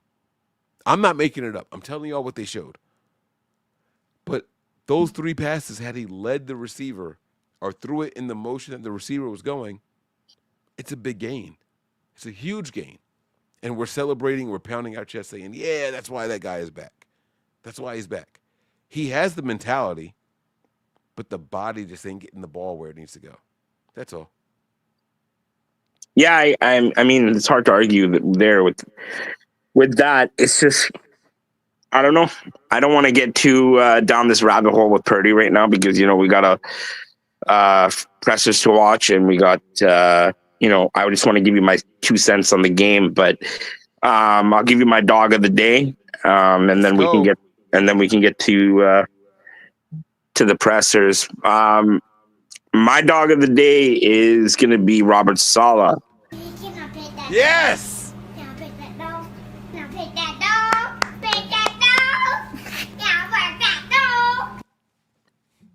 And the reason... Go ahead. I'm going to shut up. Go ahead. You got it.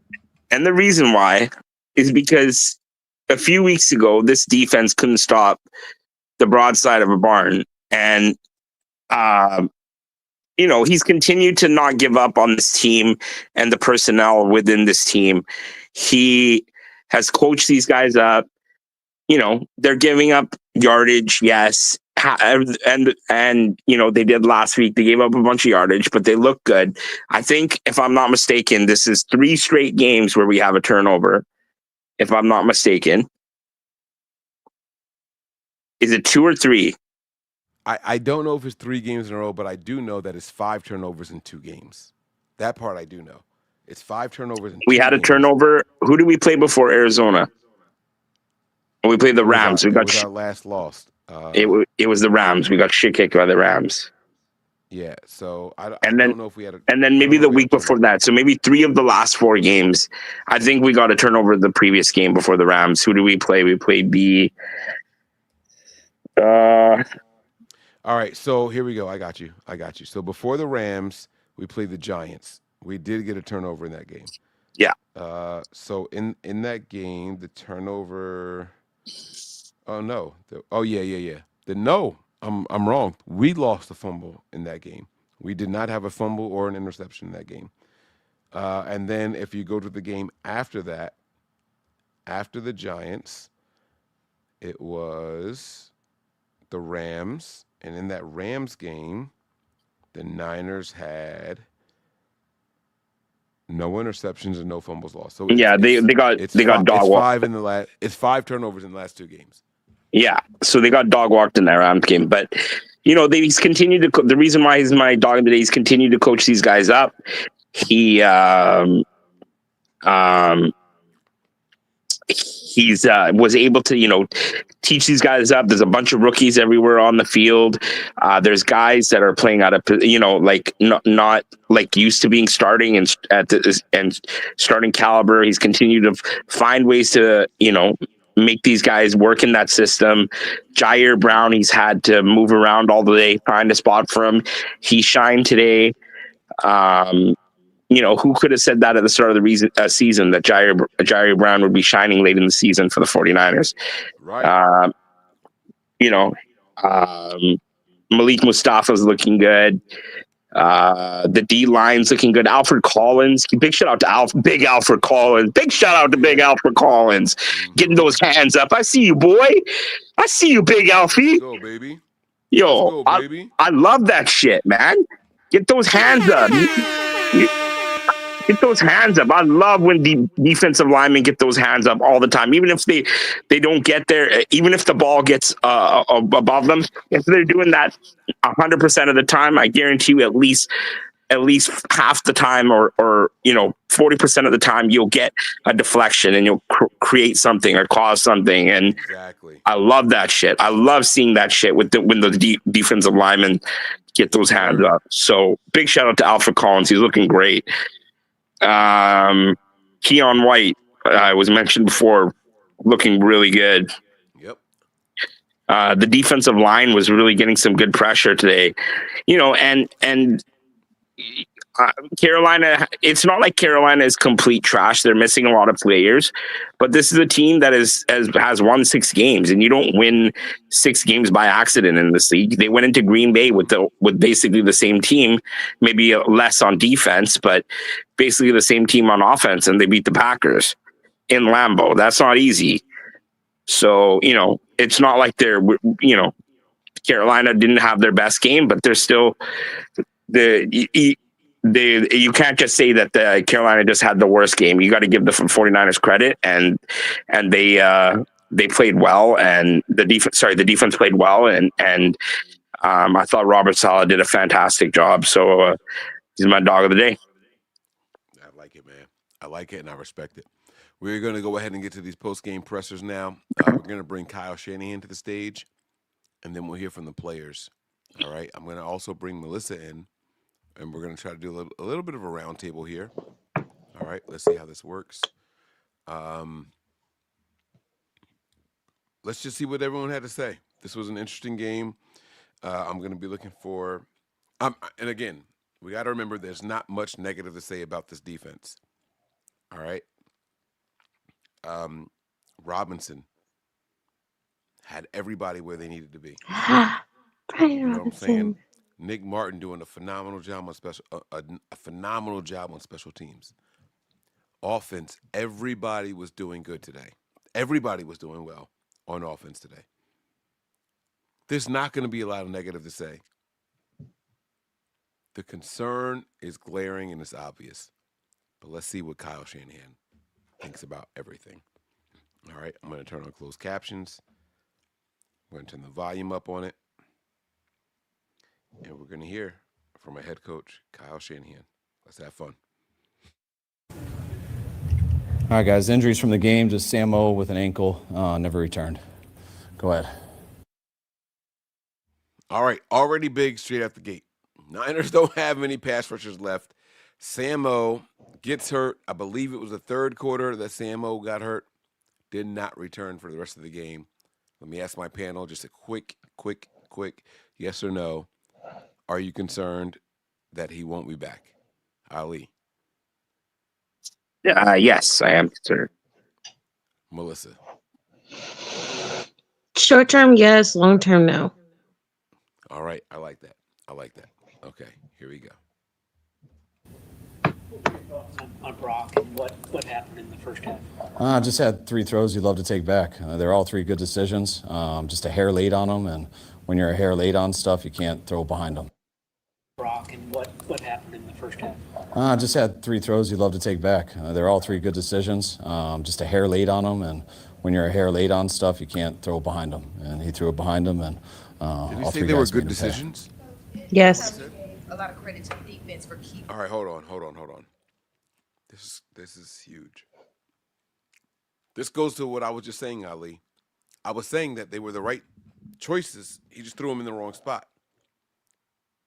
So God dang it. I hate that Kyle was so confident when he answered the question.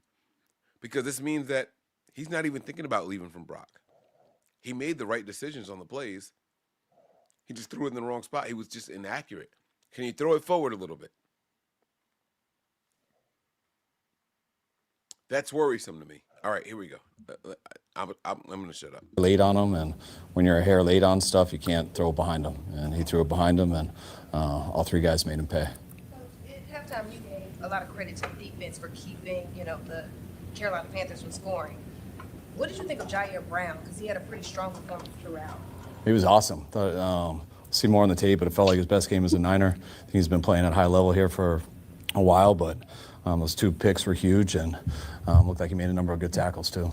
You say a hair late for Brock. Is that a byproduct of missing all the time that he did, or is it somehow related to the injury itself?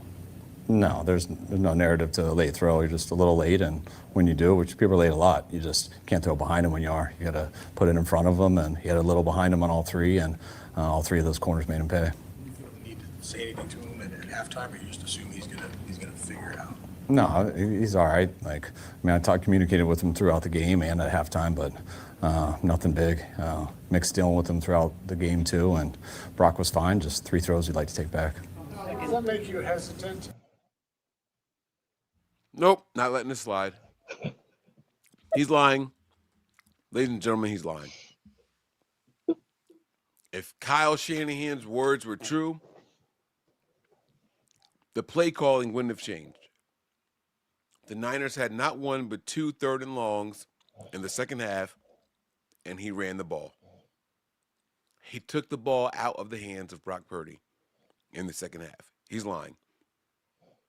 He was concerned. I don't give a shit what he says. I don't care what the lead was, any of that. None of it is relevant. He took the ball out of the hands of Brock Purdy on 2 third and long situations. And what I count as third and long is 3rd and 6 or more. So for him to sit here and say that, he's lying. He absolutely was concerned. He absolutely didn't know if Brock. One of those 3rd and longs was like 3rd and 18 or some shit like that. It was a crazy long one. It was crazy long, and it was like a check down. Like the plays didn't even match up to what he was saying. And all 3 of those corners made him pay. Is that a byproduct of missing all the time that he did, or is it somehow related to the injury itself? No, there's no narrative to a late throw. You're just a little late, and when you do, which people are late a lot, you just can't throw behind him when you are. You got to put it in front of him, and he had a little behind him on all 3, and all 3 of those corners made him pay. That question was very specific. Was it the injury? Was it rust? No. Just can't throw it behind him. Every 49er fan out there that says Brock Purdy was rusty, throw it away. So says Kyle Shanahan. Every 49er fan out there that says he re-injured that foot or the injury is bad, or maybe he did something, throw it away. That can no longer be your excuse. So says the head coach. We're going to hear from Brock Purdy after this. Mike, can I bring up something real quick? Please do. Do you think he has the yips on Monday Night Football? Remember he had that really bad turnover game against the Ravens on Christmas Day?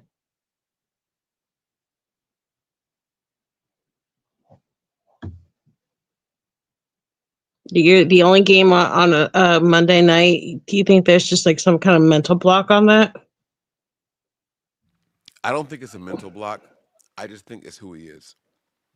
Yeah. I think that if a defensive coordinator can take advantage of it, because if I'm not mistaken, that defensive coordinator was Brian Flores, right? When the Ravens were, it was McDonald. Oh, that's right. It was McDonald. I don't know why I said Flores. It was McDonald. Yeah, nah. It's just what he does. And when I say it's just what he does, I don't mean just on Mondays. I think that's who he is. Sometimes you're just going to go up against a team that can take advantage of your flaws. And McDonald's team was prepared. Flores' team was prepared. It's just who Brock Purdy is. Y'all need to accept that and accept it soon. No, I accept it. I was just wondering if maybe that's part of it, though. It's going to make me change my prediction. I told you guys that I had the Niners going 5 of the next 6. If Brock Purdy's going to keep playing like this, I'm going to take it back. I'm telling y'all now. I'm going to take it back. I'm saying 4 of the next 6. This will cost us the game. We lost the turnover battle tonight. We won the game. Does not happen often in the NFL. So just keep that in mind. Let's go ahead and get back to it. You don't need to say anything to him at halftime, or you just assume he's gonna figure it out? No, he's all right. Like, I mean, communicated with him throughout the game and at halftime, but nothing big.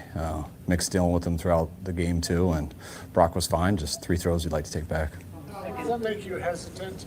I mean, after 3 throws and rapid succession to kind of throw the ball downfield? Yeah, you got to think about all of them, why it's happening. It makes me a lot more hesitant if they're all bad decisions and stuff. But he was seeing it right. They were all really good decisions. He just missed the throw on them. So, I think it is a lot worse when you feel like he's not making the right decisions. Kyle, did you get any sense that Christian was more fired up about this game because it was the Panthers? Not me personally, just because I've never felt anything from Christian any week about being the most fired up you can possibly be week in and week out. So I don't feel much of a change, but anytime you play the team that drafted you, a team you were with a while, I'm sure it was a little extra special for him. What did you think of Robert Saleh's game plan tonight? I thought he did an awesome job. The whole D did. Yeah. Turnovers. Talk that shit, baby. Especially, I believe. Talk that shit, baby. Right there in the red zone. Robert Saleh was dialed all the way in tonight, man. All the way in, bro. 3 turnovers by the offense. That's 3 extra possessions. Every time we scored, they got a possession. Bro, 9 points? 3 turnovers and 9 points? If Robert Saleh isn't impressing you guys right now, with that cast of characters, with Jair Brown being the main dog of the day, are you kidding me? What? Say it again. One more. Jair Brown should be everybody's dog of the day with Robert Saleh calling – yo, Robert Saleh was in his bag. He was absolutely in his bag. That dude was great. The Panthers scored 2 times all night long, guys. All night long. With our quarterback having not 1, not 2, but 3 turnovers. Bro, this Niners team is coaching their ass off, and that includes Kyle. Kyle was in his bag too. Don't let this 20 points fool you. Kyle dialed up a 51-point game. I'm telling y'all something. Kyle was in his bag tonight. Brock just didn't execute. I'm telling y'all something. When Kyle comes to the podium and says, yeah, I saw those 3 interceptions, and he threw it to the right person, just didn't throw it in the right place, that's on the player. That's not on Kyle. Kyle would not hesitate to say it was the wrong read. He should have went here first. He should have went there first. He should have went there instead. Forget first. He should have went there instead. Kyle knows what he's talking about. He's not going to lie to y'all. Not like that. He's not. The pick, the other one we held him to a field goal, I think. But it was huge. He did awesome game plan, and the guys played at a high level to it. Did you feel this week that there was some carryover and confidence from the defense after their performance last week that they were able to bring it to this week? I feel like these guys have been playing a while together. I mean, just ever since losing Fred and stuff, it's been a bunch of young guys, guys who haven't had their ops yet, and I think each week you can feel them in practice get better and better. Now, it's not always that result on Sunday or on Monday, but today it was. I thought last week it was, and we all know it was a rough fourth quarter, but these last 2 games I thought we've really improved. What did you see on the blocking on the touchdown run? It was awesome block by JJ. Cracked the D in. We were able to get Trinket up on the free safety, and Christian followed right behind Juice on the cover 3 corner, and it was extremely clean, well-blocked play that allowed him to hit it, I think, from the 12. Seemed to struggle to stretch the field tonight. Was there anything the Panthers did to make it a little bit more difficult? No, I thought he did stretch the field, just missed all 3 of those throws. So when you have those ops and you miss them, it's tough to get them again. Both those guys did a good job of was making him pay when the ball was behind. Number 8's got some good hands, and I don't know who got the other one, but 2 good catches by those guys, 3 good catches by those guys. How do you guys go from having a defense that's young and learning to raising the expectations for them now? What will be required down the stretch? I mean, we don't really talk about raising expectations. We just talk about trying to play as good as we can every week. I think those guys haven't got caught up in too much. I mean, they come to work every week. I really like how they've been in practice week in and week out. Had our toughest game versus the Rams about 3 weeks ago, and you would never felt that by watching how they practiced on Wednesday. It's been very consistent with these guys. They're really just locked into their jobs and trying to do the best they can. That was a phenomenal question and answer by the press person and Kyle Shanahan, right? So I just told you guys the Niners have had 5 turnovers in the last 2 weeks. And so what the gentleman's question is how do you go about raising expectations? You guys have done a good job. The Niners are all of a sudden tackling okay at a decent clip. Not well, not great, but we're tackling okay, right? There were some missed tackles in the backfield tonight. We do it all the time. We lead the league in that shit. We lead the league in getting in the backfield early but missing the tackles. It doesn't surprise me. We're one of the top 5 teams in that scenario. But the question was, how do you raise expectations? You guys went out there, you only allowed 9 points. How do you raise expectations from that? I love Kyle's answer. You don't. Relax. It was the fucking Panthers. This wasn't the Rams, bro. Right? This wasn't the Buffalo Bills. This wasn't the Ravens, right? We didn't go out there and hold some team to 9 points that is a top 5 scoring team. It was the bum-ass Panthers. We don't. Just get better every week. Improve on your skills, improve on your craft, and we'll be okay. I love this answer from Kyle Shanahan. He could have sat there and felt himself. He could have smelled himself. He could have all of a sudden been hyping up Robert Saleh and shit like that. He didn't do it. He said, no, none of that's happening right now. We're fine. We're going to be okay, but just continue to learn how to get better every single week. Phenomenal answer from Kyle Shanahan, but I think even a great question. I'm going to rewind it a little bit, and I'll play it again. Does my panel have anything to say on this or no? No? Okay. I mean, we don't really talk about raising expectations. We just talk about trying to play as good as we want to hear the question. Catches by those guys, 3 good catches by those guys. How do you guys go from, having a defense that's young and learning to raising the expectations for them now? What will be required down the stretch? I mean, we don't really talk about raising expectations. We just talk about trying to play as good as we can every week. I think those guys haven't got caught up in too much. I mean, they come to work every week. I really like how they've been in practice week in and week out. Had our toughest game versus the Rams about 3 weeks ago, and you would never felt that by watching how they practiced on Wednesday. It's been very consistent with these guys. They're really just locked into their jobs and trying to do the best they can. McCaffrey leads the league in both rushes and receptions.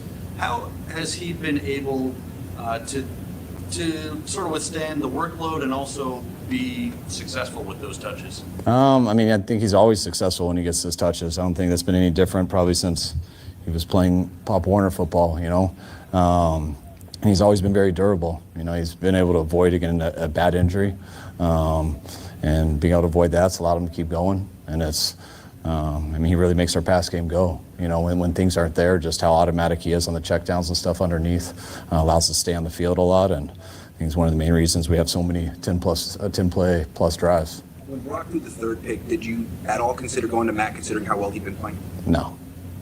There's some glue guys on defense.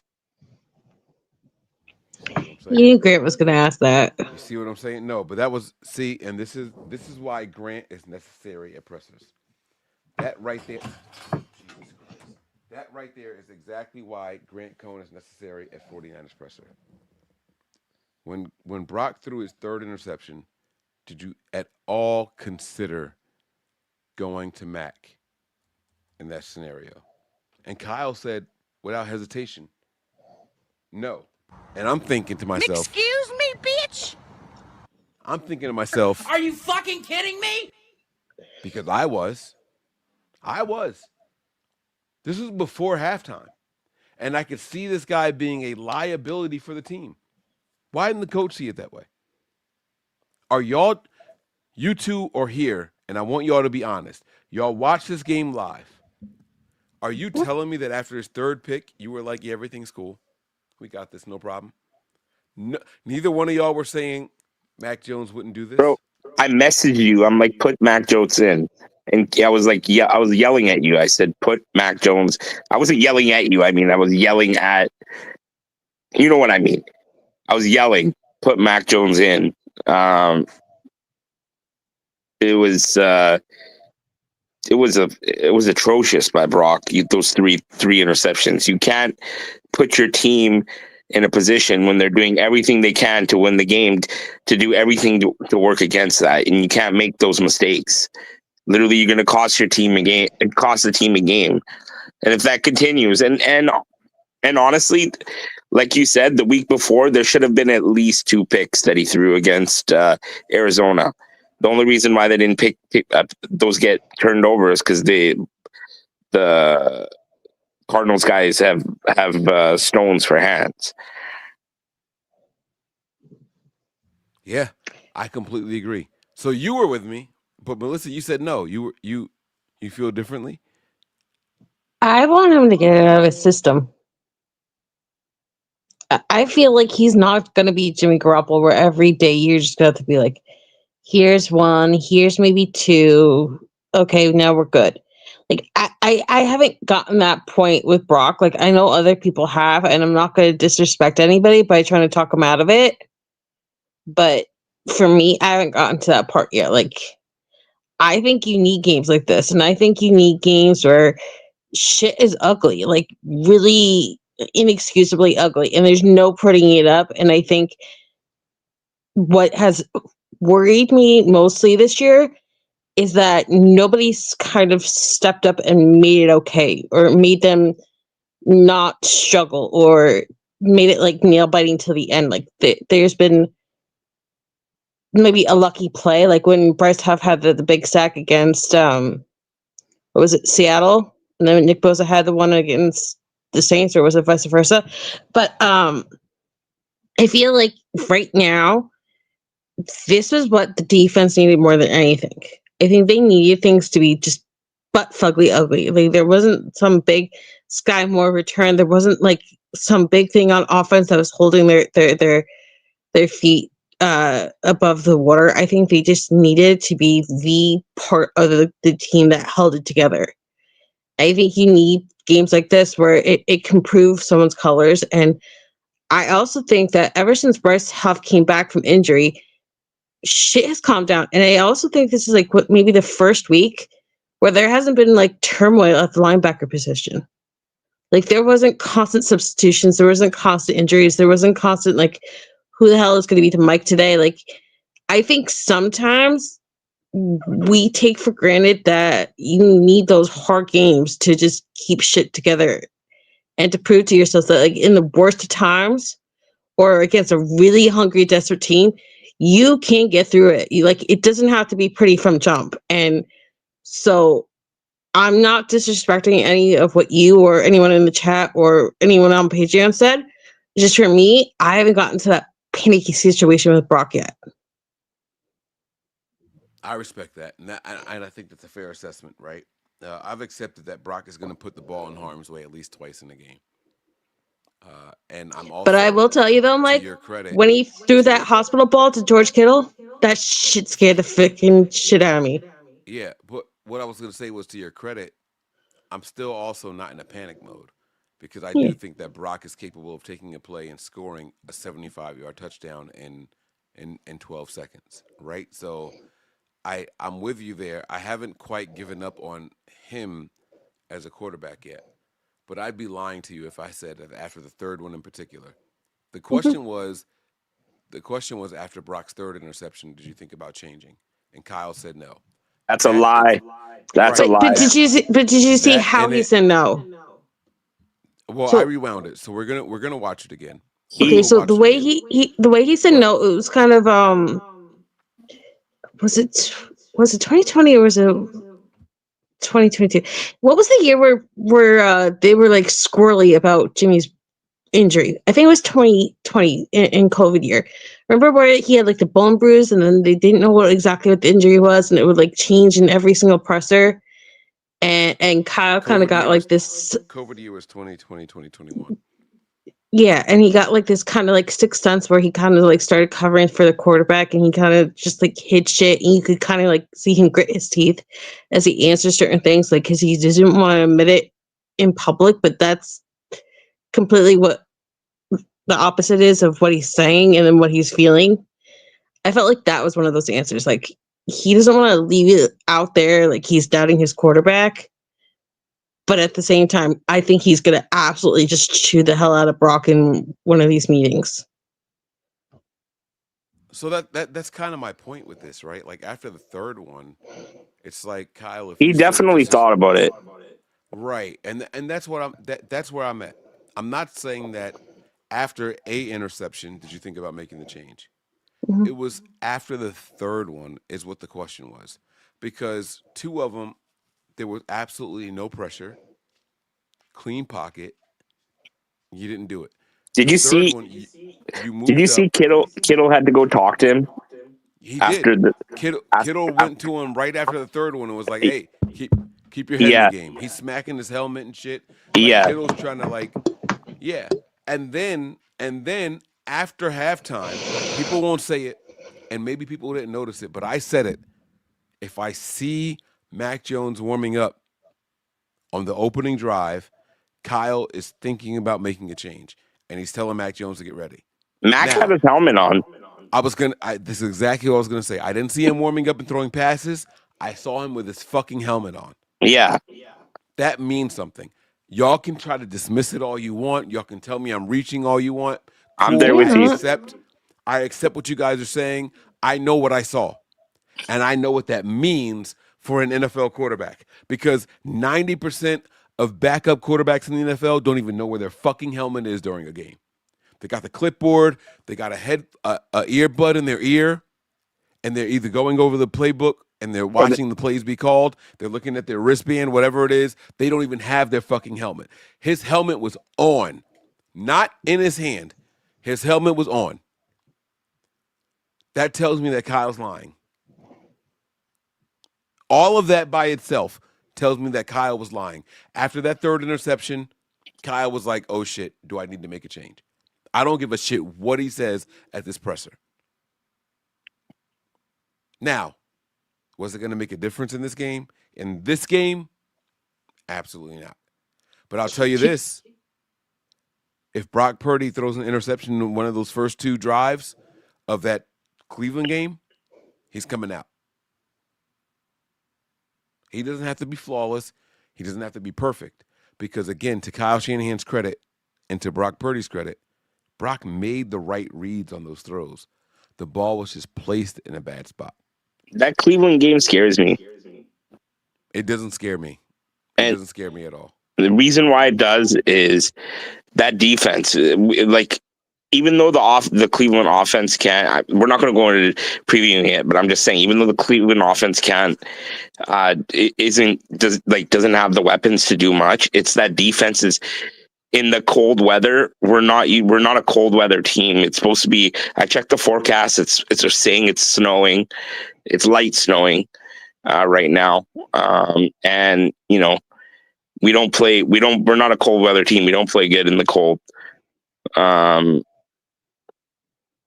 So I don't know. That defense is really good, that Cleveland defense, and Myles Garrett is going to be a problem. Myles Garrett might blow up wherever they line him up over McKivitz. He might break the NFL record for sacks in that game. I will keep my thoughts to myself, as that is part of my preview show. Just know that I think that the Niners are a better snow team than other people do. I'll leave it at that. All right. Let's get back to Kyle, because I do want to hear from the players after this, and there are 4 players that spoke. So let's go ahead and wrap this up. A bad injury.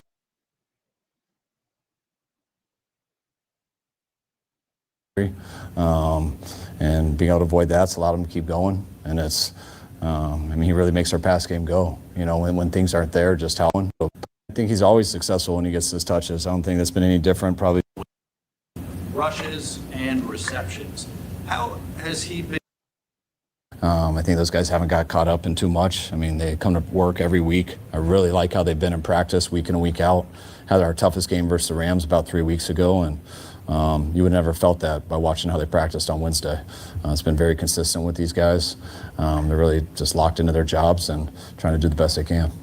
McCaffrey leads the league in both rushes and receptions.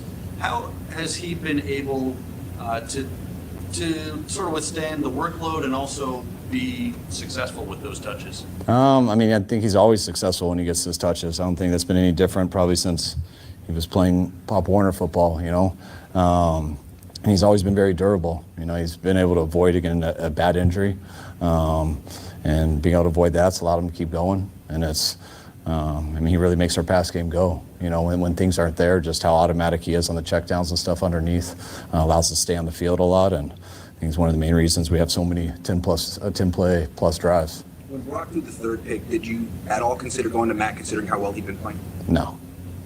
There's some glue guys on defense that maybe help this group stay together as they're kind of trying to find a new identity without Fred and Nick. Yeah, it's tough to sit in and say names, but it's like I think all of guys have had a little bit part. I think Curtis Robinson, getting his first opportunity today to start at Mike linebacker, I thought was huge. But he's been around us for a while, and one of the guys people respect the most on the team. I thought Tatum's done an awesome job. He wasn't there today, but when you talk about glue guys, just the guys who show up each week and just work no matter what the circumstances are. Tig's been that way, huge. Jair, always Demo. I think Samo stepped it up big. I'm really proud of our defensive guys, so I hate to even leave any names out. There's not a guy out there that I feel hasn't been grinding and giving us his all every week. How big was the McKivitz fumble recovery, and what did you think overall of the offensive line? I thought they did a good job. I thought they protected well. I thought we run blocked well. I thought that was a hell of a play by that linebacker. You could see him sneaking behind and getting that ball from Christian. And it's just awesome when you're always running after the play, playing all the way through the whistle. Good things happen. And Colton does that every play. And Fortunately, it was, so we didn't have a turnover there. Did you see what happened to Jawan on the last series? Yeah, the guy took a cheap shot and hit him in the balls, and I was real proud of Jawan for not losing his mind out there and get him to the sideline. Wait, what the fuck did he just say?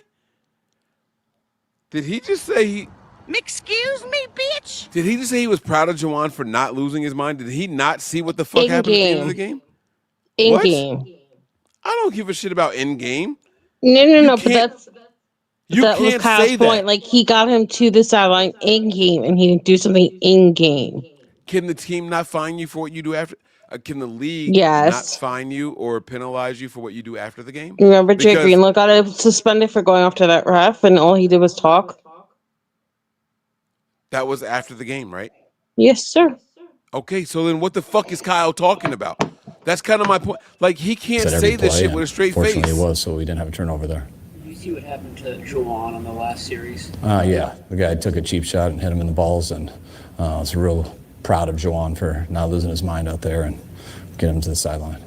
Okay. All right. Kyle wants to coddle his players.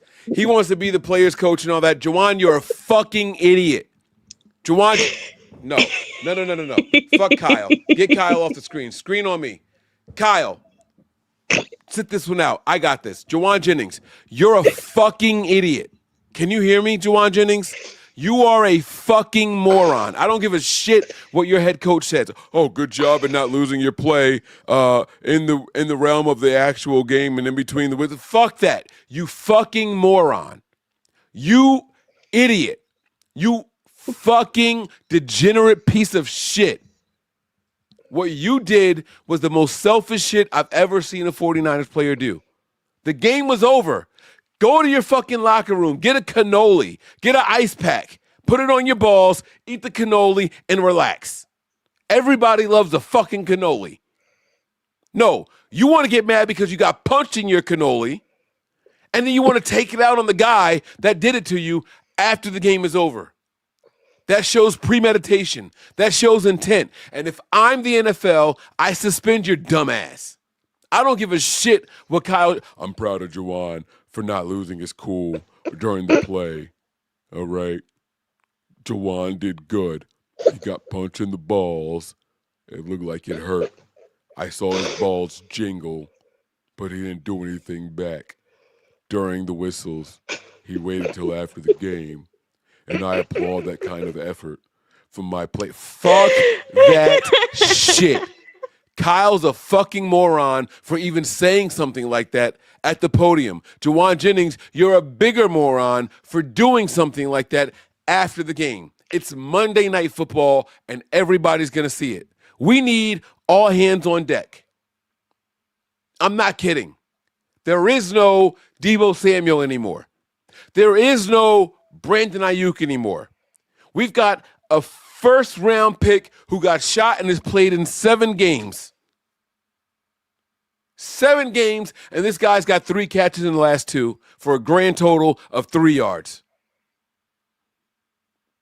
We've got you, Jawan Jennings, Mr. Ball sack is a punching bag, losing your cool. We've got Demarcus Robinson. Was he even on the field tonight? Can somebody else name a 49ers wide receiver that caught a pass today?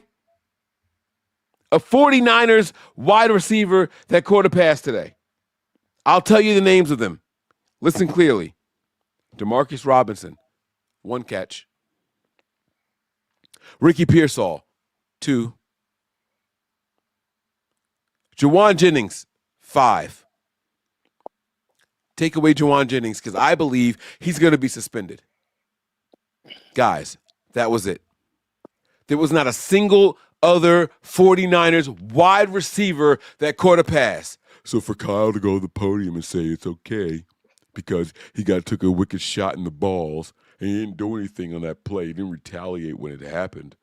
But he went back and then he relaxed and then he waited till the end of the game. No, Kyle. No. Because if this is one of Kyle's quarterbacks, he would have blasted him. Why does Kyle go soft on certain positions and not on others? And here I am thinking that Kyle's harder on his wide receivers than any other position group on this entire team. Now, all of a sudden, Kyle's going soft on these guys. Fuck Jawan Jennings and his feelings. My take. Not speaking for Melissa. Melissa loves Jawan Jennings. I don't know how Ali feels about Jawan Jennings or his balls, but I'm telling you how I feel. Maybe these two people feel, you know what? Let me bring him back to the stage. You guys come on back. Let's go. Let's talk. Tell me how you guys feel about Jawan Jennings and his balls. He's speaking on another man's balls, brother. Do you realize the shit that's going to happen in my DMs because you said it that way? I've been bullied over this receiver. Do you understand the words that you just said that are going to come up in my DMs? Yep. And the floor is yours. Tell me how you feel about Jawan Jennings and his balls. Do you guys think that... I'll tell you what. Let me make it easy for you. Yes or no, Let me just Ali? be honest. Okay. I love this player. You know I love this player. I will ride and die with this player like I have with many, many other players that you, Breezy, and others have gotten a kick out of, and that's perfectly cool. I'm great being what I am because you guys have made me feel comfortable being the fan that I am. However, I will say, after what happened with Jay Greenlaw, it is beyond inexcusable for someone to do something so egregiously stupid when there are 8K cameras on you, especially after the game. I understand why he did it. I hope that will be taken into consideration, but at the end of the day, you didn't have to do that way. So, Mike, I agree with you, but I'm not going to call him the names that you do because at the end of the day, I understood what set him off. It wasn't like this is just like another thing. Like this isn't like a Crabtree thing where he just loses his temper and he just wants to pick a fight for no good reason because he got burnt or because he couldn't make a catch or he couldn't run around. Like it's a one-off thing. It's an inexcusable thing, and I don't think it's ever going to happen again. Right. I don't think that there's another guy that's going to go out there and play hacky sack with your ball sack. I agree. I completely agree. He played hand hacky sack with his ball sack. I agree. Ali, do you think that Jawan Jennings was justified for what he did after the game concluded? No, it's the obvious answer. You're putting your team in a bad position. Like we need you out there for the next game.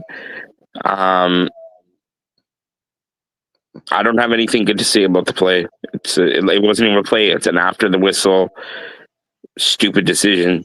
You don't like. I'm hoping he only gets fined and doesn't get suspended. If he gets suspended, I'm going to be feeling a lot more upset than I am right now. I hope he just gets fined because we need him next week. But terrible decision, stupid decision by a stupid player that has shown stupidity throughout the year. This is not surprising by this player. That's it. Well, if you guys are looking for silver lining in the ball sack punch, it's that maybe, hopefully, Jawan Jennings only gets fined. But he threw multiple shots at the player's face, and we've seen guys suspended for it.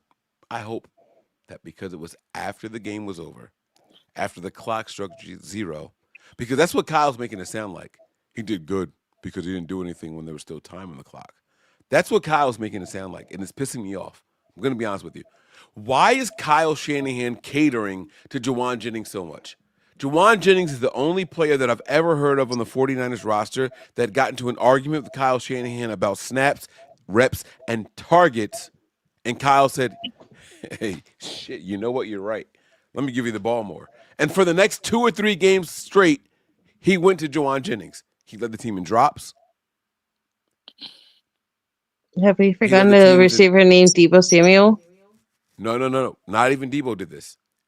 Deebo did go to Kyle and say, hey, give me the ball. We've seen that. But you know what Deebo did when that happened? He took advantage of those opportunities. After that happened with Jawan Jennings, he led the team in drops for the next 2 or 3 weeks. I've never seen this happen before. I'm not mad at a player going to a coach and saying, hey, give me the ball. But there was a halftime fight, and Kyle had to say, get out my face, I'm calling plays. This happened just a couple of weeks ago, this season. And everyone was saying, what does Jawan Jennings have on Kyle Shanahan? First half, it was all Kendrick Bourne, and Kendrick was going crazy.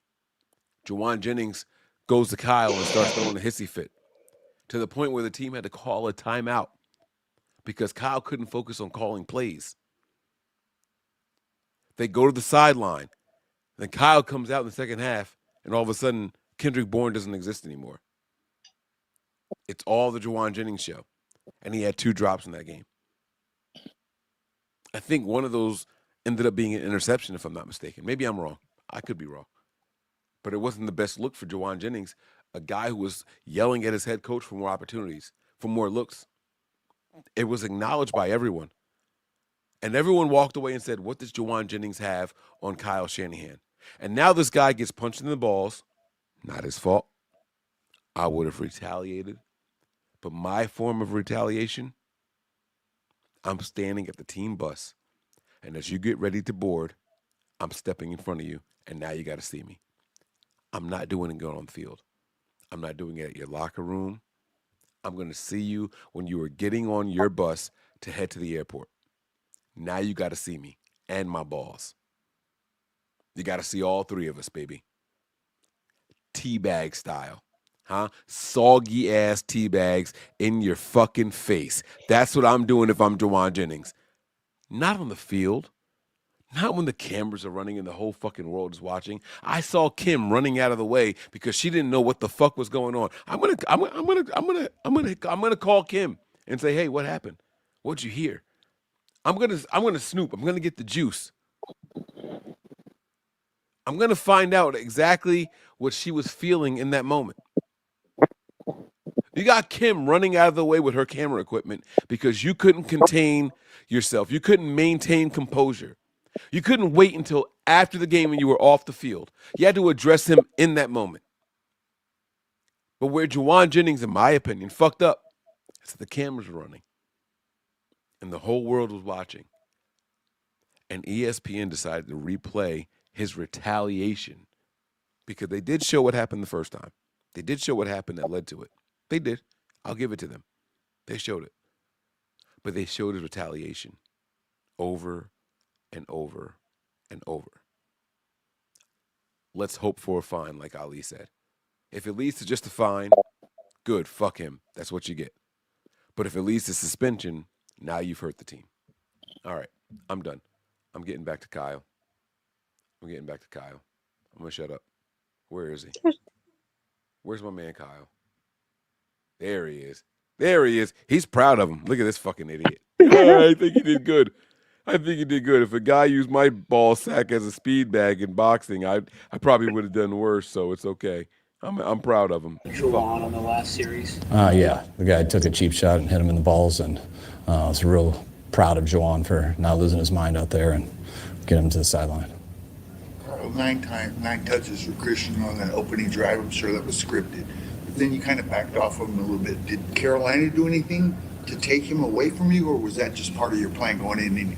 No, I mean, it wasn't scripted. Those plays are. I mean, when we hand it off, it is. But when you're, I mean, I'd be surprised how many passes, right, where he's number one. If people are covered, you go to a check down, and Christian's as good of a check down as there is in the league. So, makes things pretty decisive for a quarterback. And every time we go to him underneath, usually we go to him in the right decisions because people are covered deep, and he's real easy to get the ball to after that. Yeah, good. All right. All right, guys. Thanks. All right. What's up? I want to see something. Please do. What? What? Oh, God, I forgot what I was going to say. No. I talked too much balls for you, didn't I? It's my fault, bro. I'm sorry, all I can picture. Oh, I remember now. Nothing infuriates me more than the kind of situation where we're up 2 scores in a game. There's 2 minutes left, and Christian McCaffrey's still getting the balls. Ball, not balls.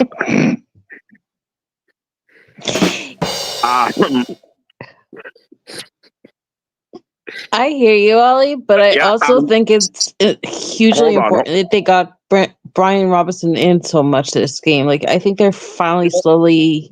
No, but in these 2-minute situations where you're up 2 scores, you're not in jeopardy really of losing the game.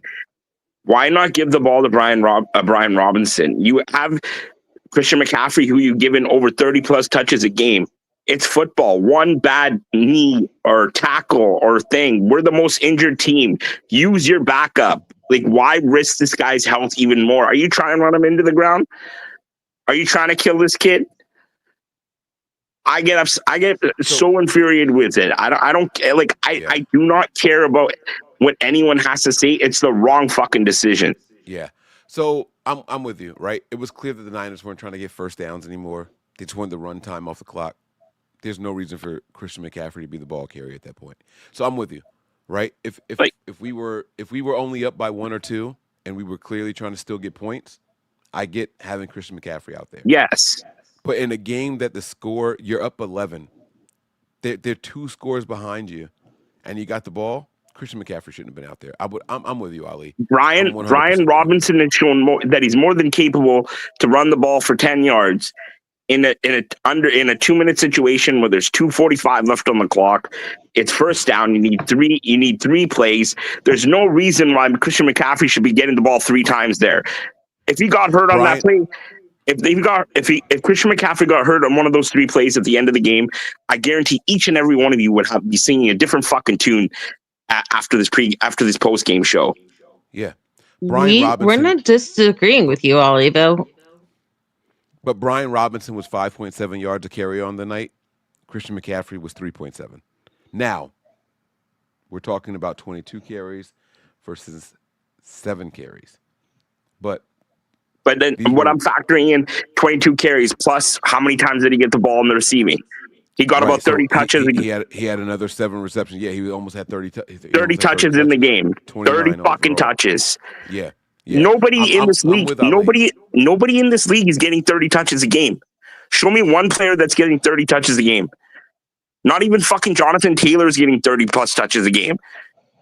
I'm with you.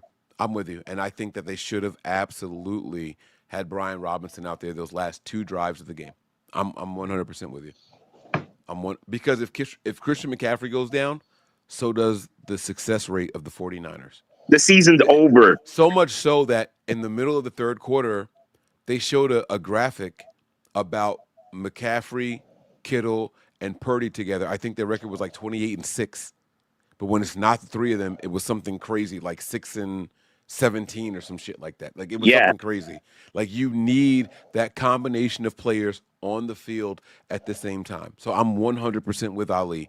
I don't know why Kyle doesn't get out of it. It wasn't a 1-score game. If it was a 1-score game and we needed that second score to get there, then I'm with it. But that's not what the case was. So Ali is 100% right in this, in my opinion. No disrespect, Melissa. I'm 100% with Ali here. Mike, I agreed with him.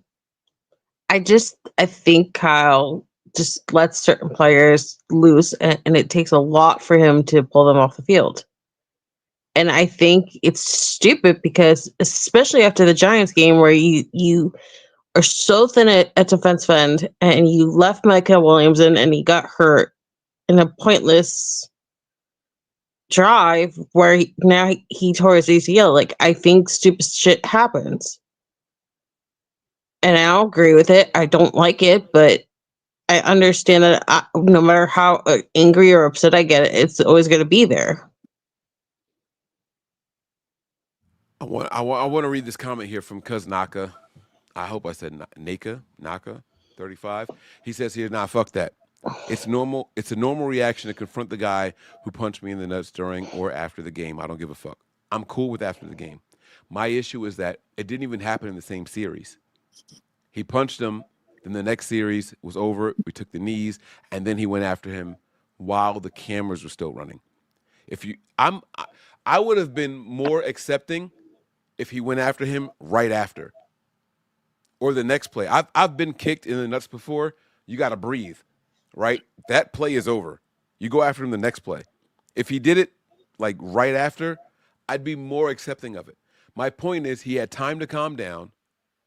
He had time to compose himself. We also and don't know then if he went someone after said him something to with him the when they cameras were running. And that's not on the acceptable field. to me. There's no excuse for that. If you didn't do it right after, it's not retaliatory. If you do it much later, it's premeditated. And that's what I think the league is going to get him for. It wasn't the very next play. And that's what my issue is. They showed it as if it happened in, consecutively. They showed him going after him, and they showed the nut punch right before. They showed the replays. It wasn't the very next play. It wasn't the same play. And that's what my issue is. So I'm with you, cuz. I'm with you, cuz. Go after the dude that hit you in the nuts. I'm 100% with you. What I'm saying is if you had time to relax and gather your composure, you meet him in this tunnel. You don't meet him at the 50-yard line when all the cameras are running and watching the interaction of the players. In a game, whether you win or lose, everyone is watching the reaction of the players. They're recording jersey swaps. They're recording quarterbacks dapping each other up. They're recording head coaches meeting at the center of the field. They're recording all of that shit. You don't do it then. I would have much rather it be right after and it's retaliatory because the emotions are still high. You had time to go to the sideline and calm the fuck down. You had time to relax. That's what I didn't like. So I'm not mad at him for what he did. In a bubble, what he did, cool. Big scheme, grand scheme of things, you should have waited until after the cameras went off. Catch him in the locker room. Catch him coming out of the locker room. Catch him going to his bus. And that's what I've said and maintained all along. That's my point. So I no excuse for it. Absolutely no excuse for it. We'll see what happens later. And if he only gets fined for it, then great. Then, I'll take the fine. Punish him. Let him walk after that. And cool. But, we talk about coaching staffs and all that stuff and being effective. I'm not worried about whether or not it was caught on camera, the one. I see you here. Cameras are everywhere. That would have been assault, blah, blah, blah, blah, blah. That's fine. I'm cool with it. It was assault on the field or off the field. That doesn't matter. It happened after the game was over, and it happened in the public eye of the national media. It wouldn't have been national media if you met him at the bus. It would have made some local headlines for both teams. It would not have made national media, and that's what my issue is. Y'all aren't going to shake me from my opinion on this. He fucked up, and he's a fucking moron. It's that simple. He shouldn't have done it. He shouldn't have done it when he did it. I would have accepted it closer to the incident or significantly after. The time that he chose to do it was wrong. It was absolutely wrong. I don't care what anyone says. It was wrong. Oh, shit. You can't hear it. Sorry. My bad. Yeah, what'd you think of those three? A great win for you guys, but obviously the 3 picks or something you'd like to get back. What'd you think of those 3?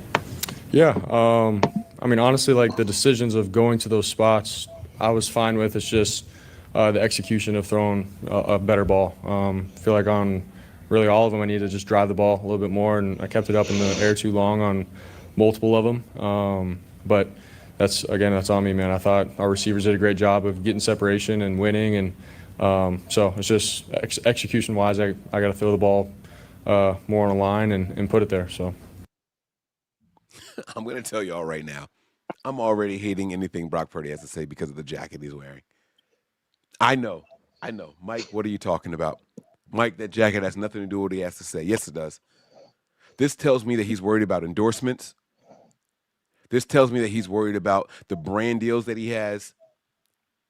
This tells me that these are the things on his mind. And I'm not going to say more than his play, but they're on his mind. And they're taking up some of his time. I don't give a shit if it's only 10 seconds of, hey, don't forget to wear this jacket. Oh, after the game, I got to make sure I put on this Toyota-thon jacket. Fuck Toyota Brock Purdy. I'm telling y'all how I feel. This is how I break down pressers. This is what I see. This motherfucker is wearing a Toyota-thon NFL faithful Purdy jersey or jacket. This bothers the shit out of me. You want to know why? He didn't wear this coming into the game. Yes, he did. I didn't see this jacket when he came He in. arrived in that jacket. You know what? They made a big deal out of it. You know what? I'm thinking about last game when he came in. He didn't have it on last game. You're right. You're right. I take that part back. Still, fuck this jacket and your endorsements. You don't like this Purdy, and that's fine because you had the same issues with George when he kind of went corporate after his deal. I don't like when players are worried about the fucking endorsements. I know. I agree. You're sitting here trying to appease sponsors. How about you appease your fucking team? How about you appease the players that are putting it all on the line for you? Look at the dumbass look on his face right now. But he's not smiling, and that used to piss me off more when somebody would smile and he would say it was everyone else's fault but himself. Well, what did he say here? Did you hear what he said about the 3 interceptions? Did you hear him? He took blame. He took blame. He didn't have anyone else to fucking blame. Dude, like, just you know what? Life insurance Purdy. I take it back. Woosah. I'm going to reel it in. Let's go. I'm like, feel how you gotta feel, but I'm just saying, for me, what triggered me was how Garoppolo used to handle that shit. He's not far off. I can't recall Garoppolo going to the podium in a sponsored apparel from an endorser. I don't recall Garoppolo ever doing something like that. Ever. As much as I hated Garoppolo, the porn star shit, the everything is okay, when he started throwing Kyle under the bus and I only execute the plays that are called, I had plenty of criticisms for Jimmy Garoppolo. Plenty. I never held punches. I never saw Jimmy do this shit. I never saw Jimmy worried about, I have to wear this for my sponsors to be happy. I never saw Jimmy do this shit. Never. Not one time do I recall Jimmy Garoppolo doing this bullshit here.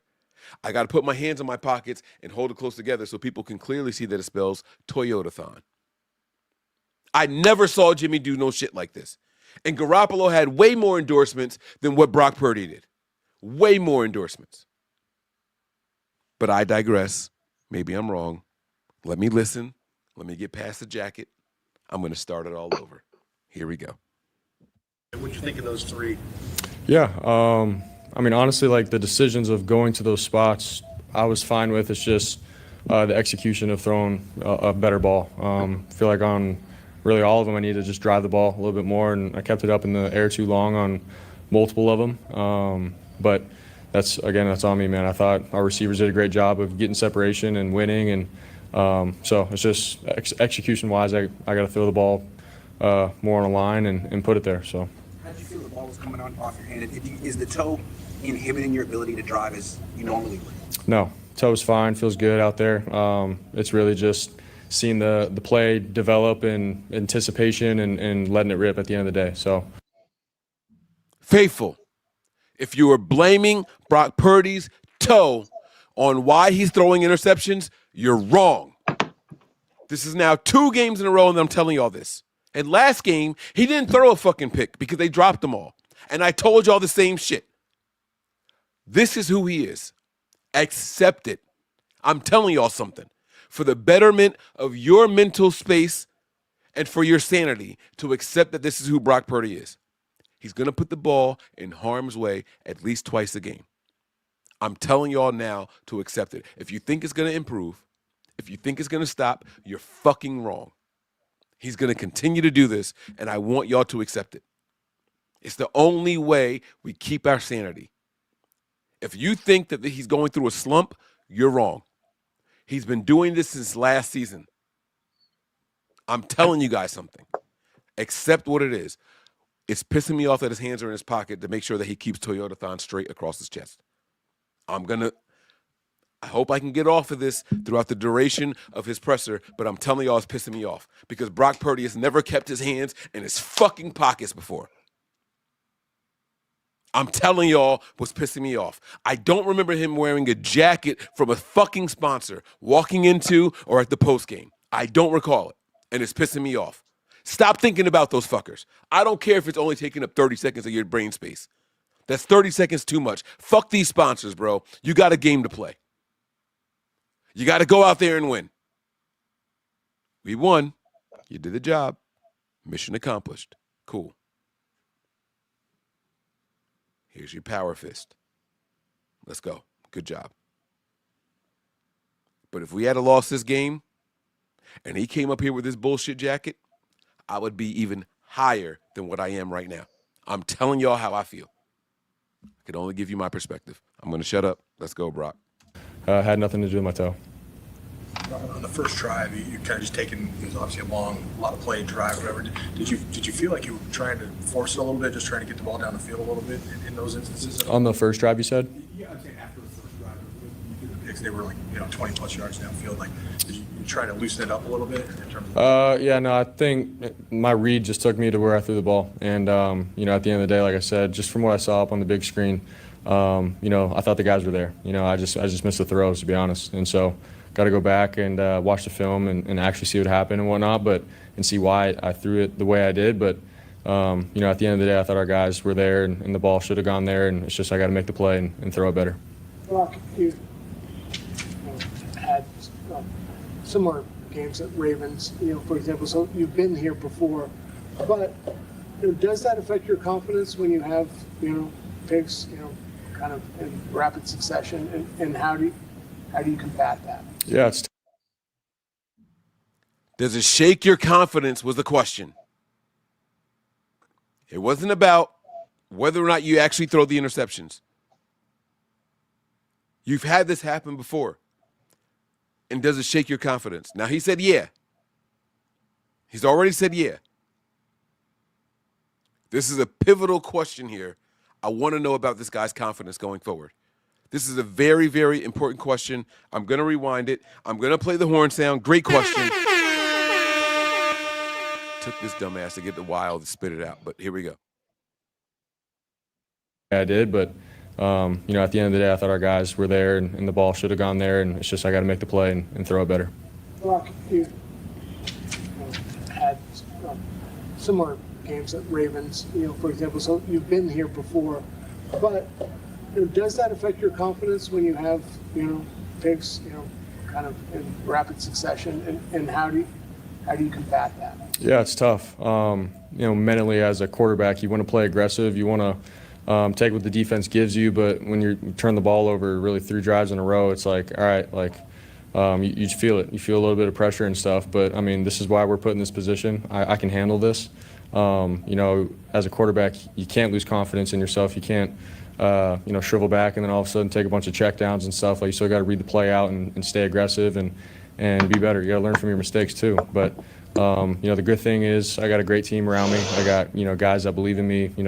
Since I've stepped in this building, guys have had my back, and so our defense played their butts off. They did absolutely amazing, and they got the ball back for us. They made stops, and so that's football, man. It's 4 quarters for a reason.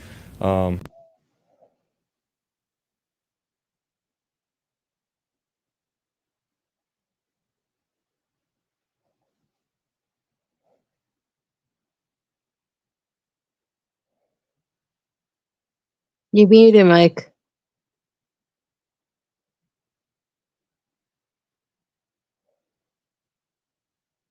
We still can't hear you, Mike.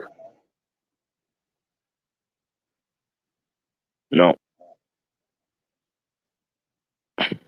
Mike, I can't. I see your lips moving, but I can't hear you. No. No. What if you drop yourself out and come back in?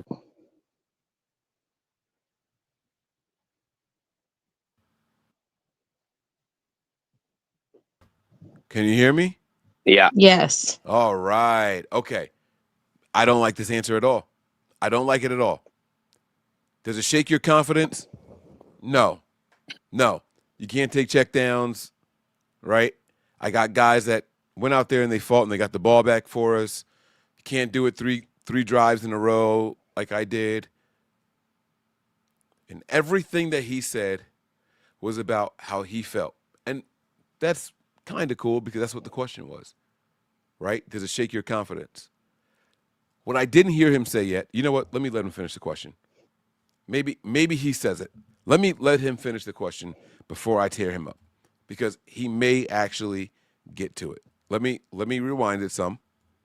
Here we go. In a row, it's like, all right, like you feel it. You feel a little bit of pressure and stuff. But I mean, this is why we're put in this position. I can handle this. As a quarterback, you can't lose confidence in yourself. You can't, shrivel back and then all of a sudden take a bunch of checkdowns and stuff. Like, you still got to read the play out and stay aggressive and be better. You got to learn from your mistakes too. But the good thing is I got a great team around me. I got, guys that believe in me, since I've stepped in this building, guys have, had my back. And so our defense played their butts off. They did absolutely amazing. And they got the ball back for us. They made stops. And so that's football, man. It's 4 quarters for a reason. Obviously, I don't want to have that kind of performance. But I'm an NFL quarterback, and, you have games like this. And it's all about how you prepare and get better and move on to the next. I feel like the greats and the good quarterbacks, man, they don't dwell on the past. They're able to, go through some bumpy, trials and stuff and then learn from it and keep going. So that's the challenge ahead of me, and, I'm excited for it. Did anybody give you? Okay. Okay, he answered the question. And he said exactly what I thought he was going to say. Does it shake your confidence, Brock? No. I can't harp on the past. I got to move forward. I understand that. But you know what I would have liked to hear Brock say in this moment? I can't put my team in that kind of situation. That's all. Just give me something about the team. I know that they asked him about him and if it shakes his personal confidence. I get it. I absolutely get it. But at the point that he threw 3 interceptions, the Niners only had 1. That means that he had us losing the turnover battle himself. He himself had the Niners losing the turnover battle. And you don't win most of the games like that in the NFL when you're losing the turnover battle. I would have loved to hear him say, it doesn't shake my personal confidence. However, I know I can't put my team in that position. I would have loved to hear him answer that question, but then speak about the pressure that it puts on the fucking team. And the funny thing is that none of the turnovers you can attribute to bad O-line or just like someone getting a deflection or anything. These are all like on you, Brock. Yes. That's my point. I thought the O-line was actually really, nobody's actually talked about it. I thought the O-line was really good today. Oh, you missed the beginning of the show. I praised the shit out of this offensive line today. You missed the beginning of the show. I praised the shit out of this offensive line today. All of those picks, clean pockets. The one where he rolled out and I thought he was going to run for the first down or throw it to George Kittle, and he still threw another pick. That was his last one. O-line was fine. O-line was absolutely fine. They cleared a path for him to run for the 6 yards that we needed. And he threw the fucking pick. Just sprinkle in there, while it doesn't shake my confidence, it's not just me out there that I have to worry about. I have to worry about the team, the offense. My job is to run the offense, and I can't put the offense in that position. Just give me something like that. Give me a little bit of some of that in that answer, and I have no beef with you. But to sit here and say, all the great quarterbacks, they go through adversity. And, really pisses me off. And we accept it, and everything is okay. That's what they have to do. We have to make sure that we can shake it off, and that's what great quarterbacks do. You're not a great quarterback, Brock. You're not Hall of Fame bound, Brock. You're not. You're not playoff, Pro Bowl, All-Pro, none of that shit, Brock. You and your Toyota-thon jacket are pissing me off right now. You're pissing me all the way off. What I would like to hear you say, which was cool, they were the right reads. I was wrong, and I can't put my team in those kind of situations. I'm cool with the whole my team thing. Say it. You're the franchise quarterback. It is Brock Purdy's team. This team will live and die with the success of Brock Purdy. Not an opinion. It's a fact. It's a fact. And what I would like to hear him mention in a question where he's asked about himself personally is the team. He didn't do it. Not one time in that answer did he do it. Sorry, Melissa. I didn't want to speak over you, but I got to It's get that fine, out. Mike. You gotta It's let not it go. acceptable. These are your overreaction shows, that your therapy. This is how you get the negativity, the toxicity, and all that other crap out. And no one's ever gonna fault you for that. And if anyone ever misunderstands Mike, like that's exactly what these shows are for. It's his safe space, and we're never gonna deny him that. So what I was gonna say though was what pissed me off about that particular answer is that I think I'm actually buying into your whole thing with this whole Toyota thing, because I think it was earlier in the week. I think it was post Cardinals game. There was a presser where he was talking about how he was learning lessons from Mac Jones about how he can just check down and not go so aggressive and just take what the game is giving him. And I think that everything that he said in that presser kind of got betrayed by that one particular answer, because it's like you're completely backsliding. You're like completely deflecting that you said that you grew, that you learned something new. And now it's just like, yeah, I made the right reads, but I screwed up. And then this is why it really didn't matter. Like, so for that, I don't like how he answered that. And it really just starts to irk me. But at the same time, like, I don't know what else to add. Like, it's an awful answer. It's an awful attitude. And that jacket's really starting to really piss me off, Mike. It looks like some like really bad Halloween homemade mom put a bunch of patches on it to make it look like a Formula One jacket with all the different sponsors. Yeah.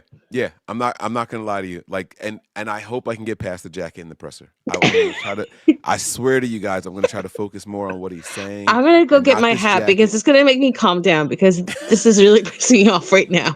All right, we're gonna get back to it. I swear to you guys, I'm gonna try to get past the jacket and all that stuff. But right now, I'm hearing a bunch of self-centeredness, and I have never heard a quarterback answer a question about their multiple turnovers in the game, and they don't mention the position it puts their team in. I've never heard that before. I've never, ever. I've even heard a backup quarterback do that. I've heard Mac Jones come to the podium and say, "I got to make sure we put ourselves in a better position."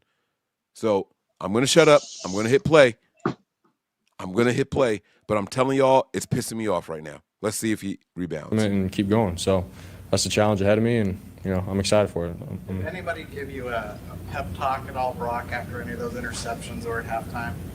No, I mean, just everybody, man. Juice, George, all the guys, man, coming up to me, and they just keep telling me, keep slinging it. Don't lose your confidence, and they all got my back. So it was just everybody. There wasn't like one guy that said something in particular. So the vibe around the locker room is everybody showing love, and they got our backs, and you go through tough things, but like I said, like we're all in this together, man. So love our locker room, love our team, and we're good. When you're not driving the ball the way you would like, do you know why? Like, is it a footwork issue? Is it mechanics? You have to go back and look at the film. Right now, I got to go back and look at the film. Not really sure. This is the third game I've heard Brock Purdy say, "I got to go back and look at the film." And it's specifically targeted to questions like this. They asked Brock Purdy after the Jaguars game where he re-injured himself, and they said, "Hey, was it the foot? Like, is that why you played the way that you played?" And he was like, "No, it wasn't that. I had no problem stepping off of it." Or no, I'm sorry. When they asked him after the Jaguars game, his answer was, "I don't know." They said, "Hey, Brock, was your foot the reason why you weren't throwing the ball where it needed to go, or you were off in timing?" And he said, "I don't know. I got to go look at the film." Wrong answer in that game.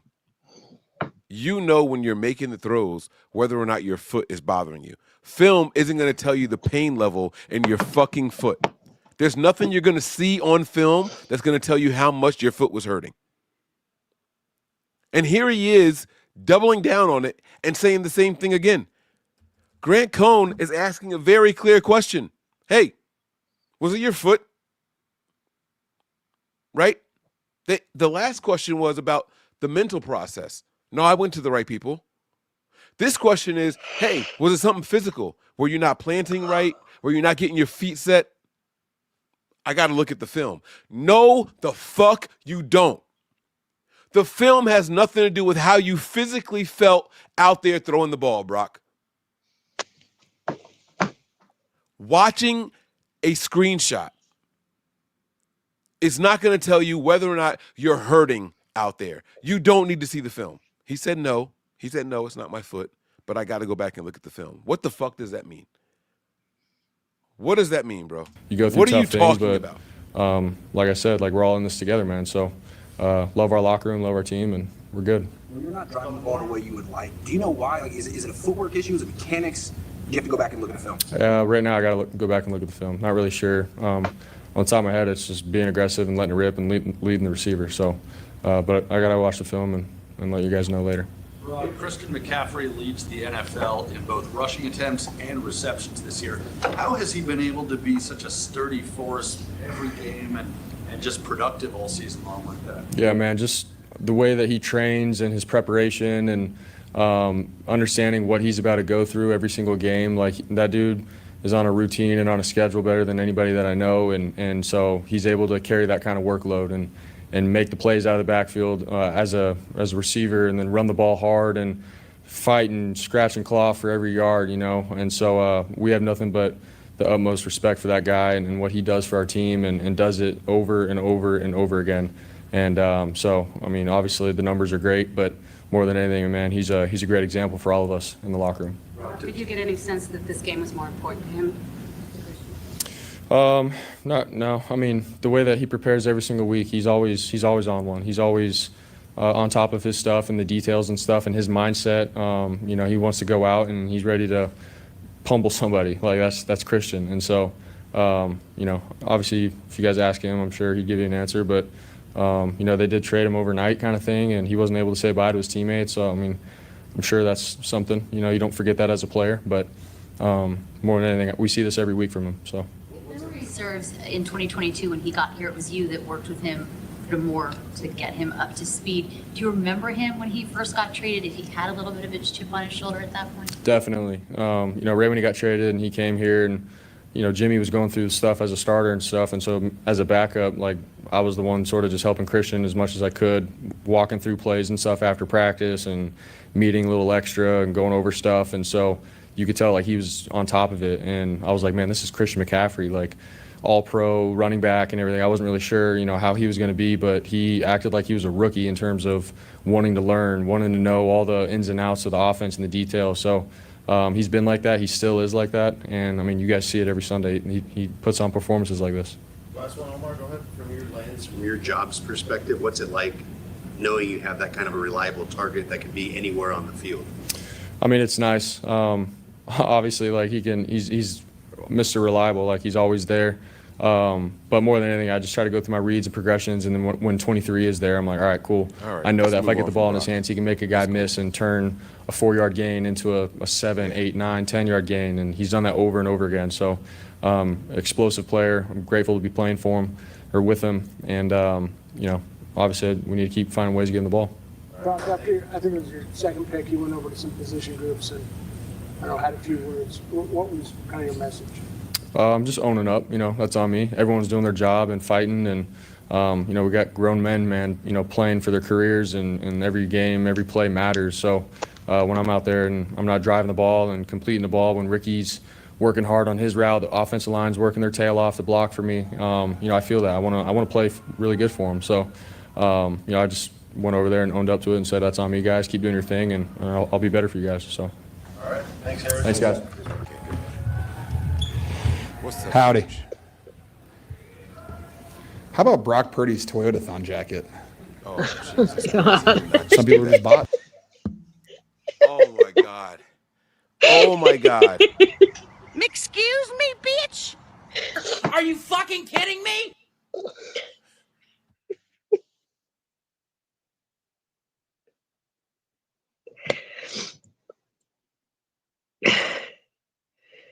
Mike, I can't hear you again. He did not just say that to me right now. Yes, Are you serious, George? I think that the goal was for someone to ask Brock about the Toyotathon jacket. And since they didn't do it, George Kittle being the team player that he is, hey, guys, how about that jacket? Again. Are you fucking kidding me?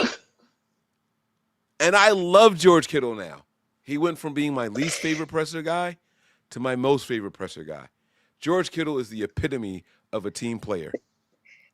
Was he your least favorite because he wore that stupid Jimmy Garoppolo t-shirt? No, it wasn't the t-shirts or anything. I didn't like George because of how he came up to the podium and everything seemed like a game. Oh, hey, hi, hey, howdy, how you doing?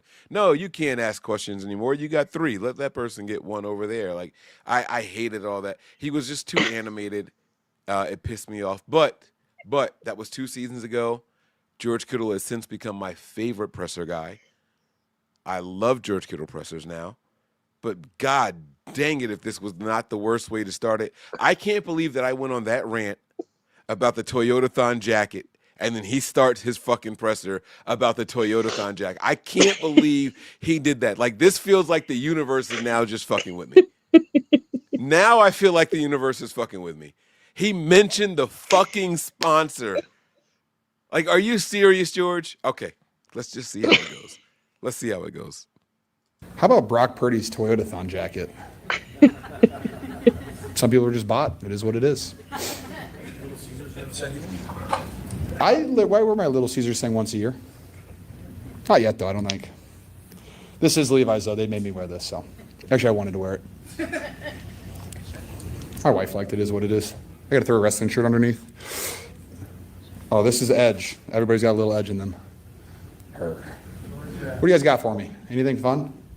Did you have to say anything to Brock when he's on that interception spree and settle him down? He threw an interception tonight? I never said anything after the first one. Second one, I just said, dude, just take a deep breath, man. You know, you've been here. You're good. Just breathe, let it out, move on to the next play. That's it. He's a professional. He knows what he's doing. No words for him after the third interception, good? No, I think Kyle had some. He's fine. I'm not too worried about. You know what Kyle said? Kyle said, Matt, get your helmet.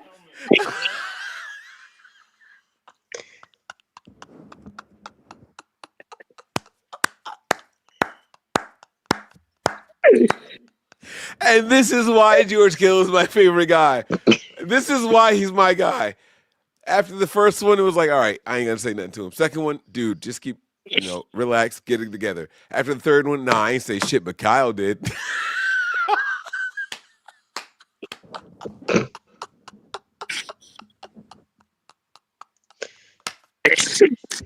Are you kidding me, man? This is gold right here. This is fucking comedy. This Just is breathe, great. let it out, move on to the next play. That's it. He's a professional. He knows what he's doing. No words for him after the third interception, good? No, I think Kyle had some. He's fine. I'm not too worried about Brock. I will say one of those interceptions he threw, I think it was the third one. They did like alert coverage with the backside corner, which was pretty impressive. That was a cool coverage. So I mean, like, I don't expect Brock to see that at all. I mean, your read's coming this way and the guy's coming from the left side of the field sprinting across. I think that's just a good play by him and a good call by that defense coordinator. Speaking of good plays, Yes. Jair Brown made a few tonight. So I asked Kyle Shanahan about it. He said that was his best game as a Niner. What did you see out of Jair Brown? Well, the first interception, we're all sitting there just throwing like the tight end's wide open. Please, somebody cover him. And then he kind of just popped out of nowhere, made a huge play after an interception. So anytime you turn the ball over and your defense can hold him to 0 points is a huge thing. So shout out to him on that. And then his second interception, that was on our side of the 52. So huge play. Just, right place, right time. And the thing I love about Tig, he works really hard every single day, and I respect that. You just muted yourself again. Time out. I love George Kittle. I swear to God, he is my favorite guy. Did he say he was on hour 52? because there's not a 52-yard line on any NFL field. I swear to God, there's not. What is he trying to say here? Hold on. Anytime Hold on. you Maybe turn I the heard ball him over and your wrong. defense can hold him to 0 points is a huge thing. So shout out to him on that. And then his second interception, that was on our side of the 52, so huge play. Just, right place, right. Oh, okay. I get it. That was on our side of the 50 also. Like 2 with TOO, not TWO. Okay. All right. George, back in my good graces. Because I was going to say, like, what the fuck is this guy talking about? Okay. And then his second interception, that was on our side of the 52, so huge play. Just, right place, right time. And the thing I love about Tig, he works really hard every single day, and I respect the hell out of him for that.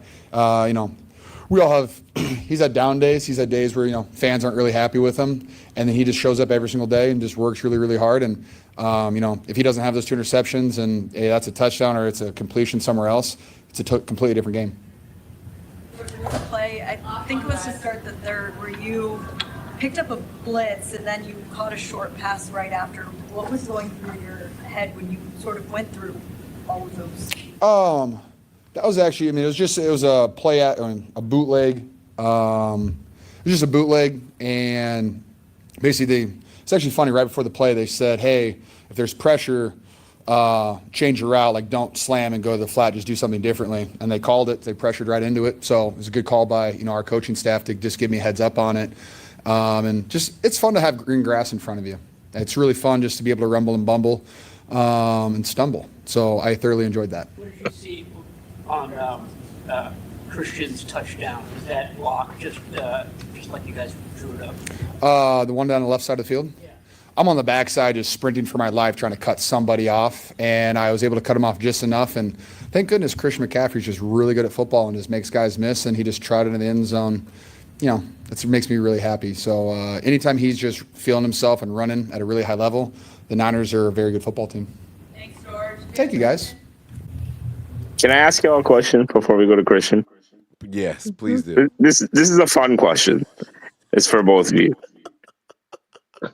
If there's one guy on the team that you would want to grab a beer with, who would it be? Before I answer this, is it just one beer or is it a couple of beers? Because it makes a huge difference to me. Let's say multiple beers and drinks, and just there's no time limit on it. You guys can drink 1, you guys can drink 14. It's okay. All right. I got my answer, but I'm gonna defer to Melissa first. Honestly, the last person I really would have loved to just done like that with would have been Joe Staley. Or Justin Smith, because I absolutely love Justin Smith. But I felt like Joe Staley was like one of those people, and especially if you haven't seen it, he was at the UK event where they have like a big meetup every year, and they had Joe Staley come out to the United Kingdom and hang out with them for a game, and it was a loss, unfortunately. And it was like one of those things where it looked like the most fun thing in the world, that you gotta just hang out with Joe Staley, and Joe Staley gotta be a fan with the Niner fans. Like, if there was like ever one player that I wanted to do that with, it was Joe Staley. I think I would get in trouble with George Kittle if I were ever to say George Kittle, because I hate Kyle Juszczyk, and that's like his spirit brother, and I feel like I would be absolutely just blasted and blocked and banned from all Niners things by the Kittle Juszczyk family if that ever came across his agenda. So, All right. If I had to have just one beer with somebody, which means that we're both sober, and the conversation will be calculated and intentional, I would probably go with Kyle Shanahan. I knew you were going to say that. I don't hear me out. I don't think he's going to give me a lot, but he's also too honest and blunt to not say some of what he feels. Right? Everybody else with just one beer, it's going to be the robotic programmed answers. So Kyle's too blunt, and I would at least be able to get something out of him. If it's multiple beers, they're inebriated, and all of a sudden the beer has turned into a truth serum, it's this guy on the screen right here. Because he's always, Christian McCaffrey is always who's overly more honest. There's one guy as well that's overly like too honest. Well, so it's one thing to be extremely I feel like honest. Trent Williams. John Lynch. Oh shit. Yeah, so yes, I can see that. But John Lynch isn't going to give you good insight on this is going to sound bad. He's not going to give you the good insight on the day-to-day goings-ons. He's going to give you more good insight on the overall roster. Like, dude, I got to fix our linebackers. Like, they fucking suck. Like, right? He's going to give you that. He's not going to give you the day-to-day. Christian McCaffrey, on the other hand, if he's got 14, like you said, 1 to 14 beers, if Christian McCaffrey's got 14 in him, I would love to hear him say, dude, they're using the shit out of me. Like, Whoa, like, Ollie, I have a that new guy question. for sure. Like, he's If you could absolutely gonna be have that one guy. person sit with Mike just to get Mike some answers, for me, it would be Chris Forster. I would just love for Mike to get Chris Forster to finally open up and just let loose on all the shit that we want to ask him so badly. They better not ever give me the opportunity to talk to our offensive line. Because, like, I'm telling you, I'd ask the same question 3 times, depending on the amount of drinks. Drink number 1, so Chris Forster, tell me what you think about your offensive line and how you acquired them. Are they good enough? Do you remember the Chris Forster video from Miami? Yes. Oh, of course I do. Are you kidding me? Of course I do. So I know that the more lit he gets, the more honest he's going to be. Come on, baby. Like, let's go. Like, yeah. Oh, are you kidding me? I know exactly what I'm in for, and I would get some answers at Chris. Listen, bro. Between me and you and nobody else with this camera rolling, I heard you say that you're not a guy that puts up points on the boards. Your position group doesn't do it. So give you whoever and you'll work with them. But tell me the truth. They give. Do you like Chris Jake Brendel? They give Chris Kosaric all of these first-round picks, whether former or they're actually drafting them. If they just gave you half of that, how successful do you think you'd be? Mike, I'd be the fucking best offensive line. Like, he would go crazy. Oh my God, are you kidding me? Get me to 14 beers with Chris Forrester. I'd bring the Coke. I'd let him go ahead and do what he wants to do. I'm going to get some good answers out of that interview. I'm going to get some great answers out of that interview. Are you kidding me? They think Brock Purdy is pretty good now as a 7th-round pick. Imagine if I had 3 first-rounders on my offensive line, not some old-ass has-been in Trent Williams. Like, he would go crazy. I would love so much to get Chris Forrester one-on-one. I would just love for you to get him on camera saying that Jake Brendel is ass, and that Shanahan and Trent Williams are both full of shit for defending him. You know who one I'd love to, my answer is it's a bit weird, but I feel like he is just his personality on the field. I feel like he's probably one of the most fun guys to be around and just like get lit with. Eddie Pinheiro. Right? He's got that Mexican. He's got that. He's a fiery guy. He's got that passion. Like, it's deep in him, man. I don't even know if you need a beer. I don't know. I don't even know if you need a single one. I think if you just get him like away from mainstream cameras, Eddie's gonna give you the juice. Yeah, he's gonna give it to you. But Christian McCaffrey is always so. Christian McCaffrey at the podium is how he prepares for the games. He's very calculated. He's very intentional. Right? He's from Stanford. But if I could get Christian McCaffrey inebriated and ask him some questions, he's gonna give me the real. Hey, Christian, they got a guy behind you in Brian Robinson who's got more yards per carry than you.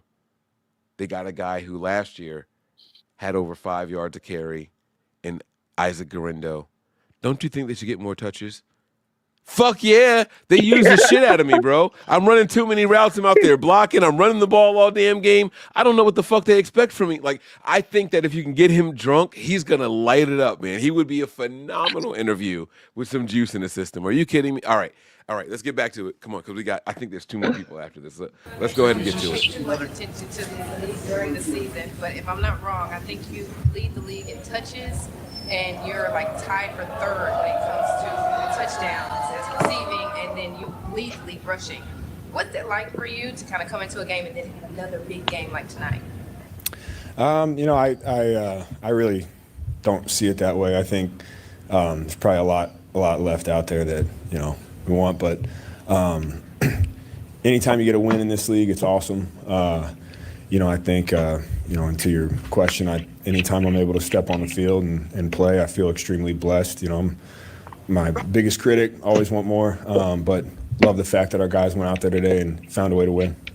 You said that any extra emotion you'd have from playing the Panthers come kind of organically as the game approached. Did you have any? What did you feel as a team? Yeah, I mean, when it comes to playing in the league, you have to approach each week as similar as possible. Stay in your routine. You can't get too far outside of what's normal for you. And so I tried to do that. And obviously, when you see familiar faces, it's always good to see them before the game and after the game. But that's a completely new team than when I was there. So it's really just business once the ball snapped. Well, can you pause real quick? The league in touches. I think he just told on himself. I think he just told on himself why he was still in the game at the end of the game. I think he just told on himself. I don't know if you guys picked up on this on the live broadcast or saw any of the stuff before the game, but or if you know his backstory with his my cause my cleats thing. But you remember today was the cleats day, right? And he was wearing his, and his cleats was for his Logan Foundation. I always forget the last name. The cancer kid that like fell in love with him while he was a Carolina Panther and reached out to the McCaffrey family. And you remember how Christian found out that all these kids that have these awful diseases, the only really social life they had was talking in video games and video chats. And remember, Christian started this foundation donating a bunch of video games to all these kids in different wards and everything else so they could stay in contact with other people with diseases like themselves. And he still carries on that legacy till today. And there's this one fan in the stadium that had half his jersey in Carolina Panthers and then half in Niners. I think that might have been a family member. So I think that might have been part of his edge today of why he stayed in for so long. Because I think with him being recently honored with the whole salute to service thing and how George gave it over to him and he was the recipient this year, I think that was more important than sticking it to Panthers. I think I agree with I agree with what you're saying. But also it's not the first time that Kyle's done this.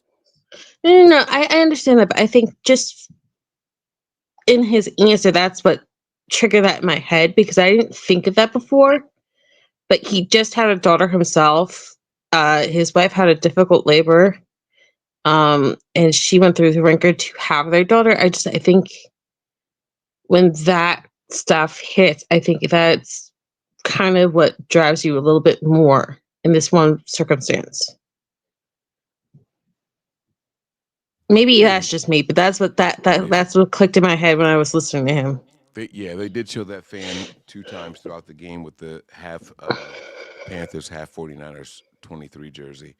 I think Christian's a good guy overall, and if I'm being completely honest with you guys, I think he's very robotic in everything that he does. I think that he wakes up with a daily plan on what he's going to consume, his workout routine, and the time he's going to spend with his personal family, the time he's going to spend and invest with the team.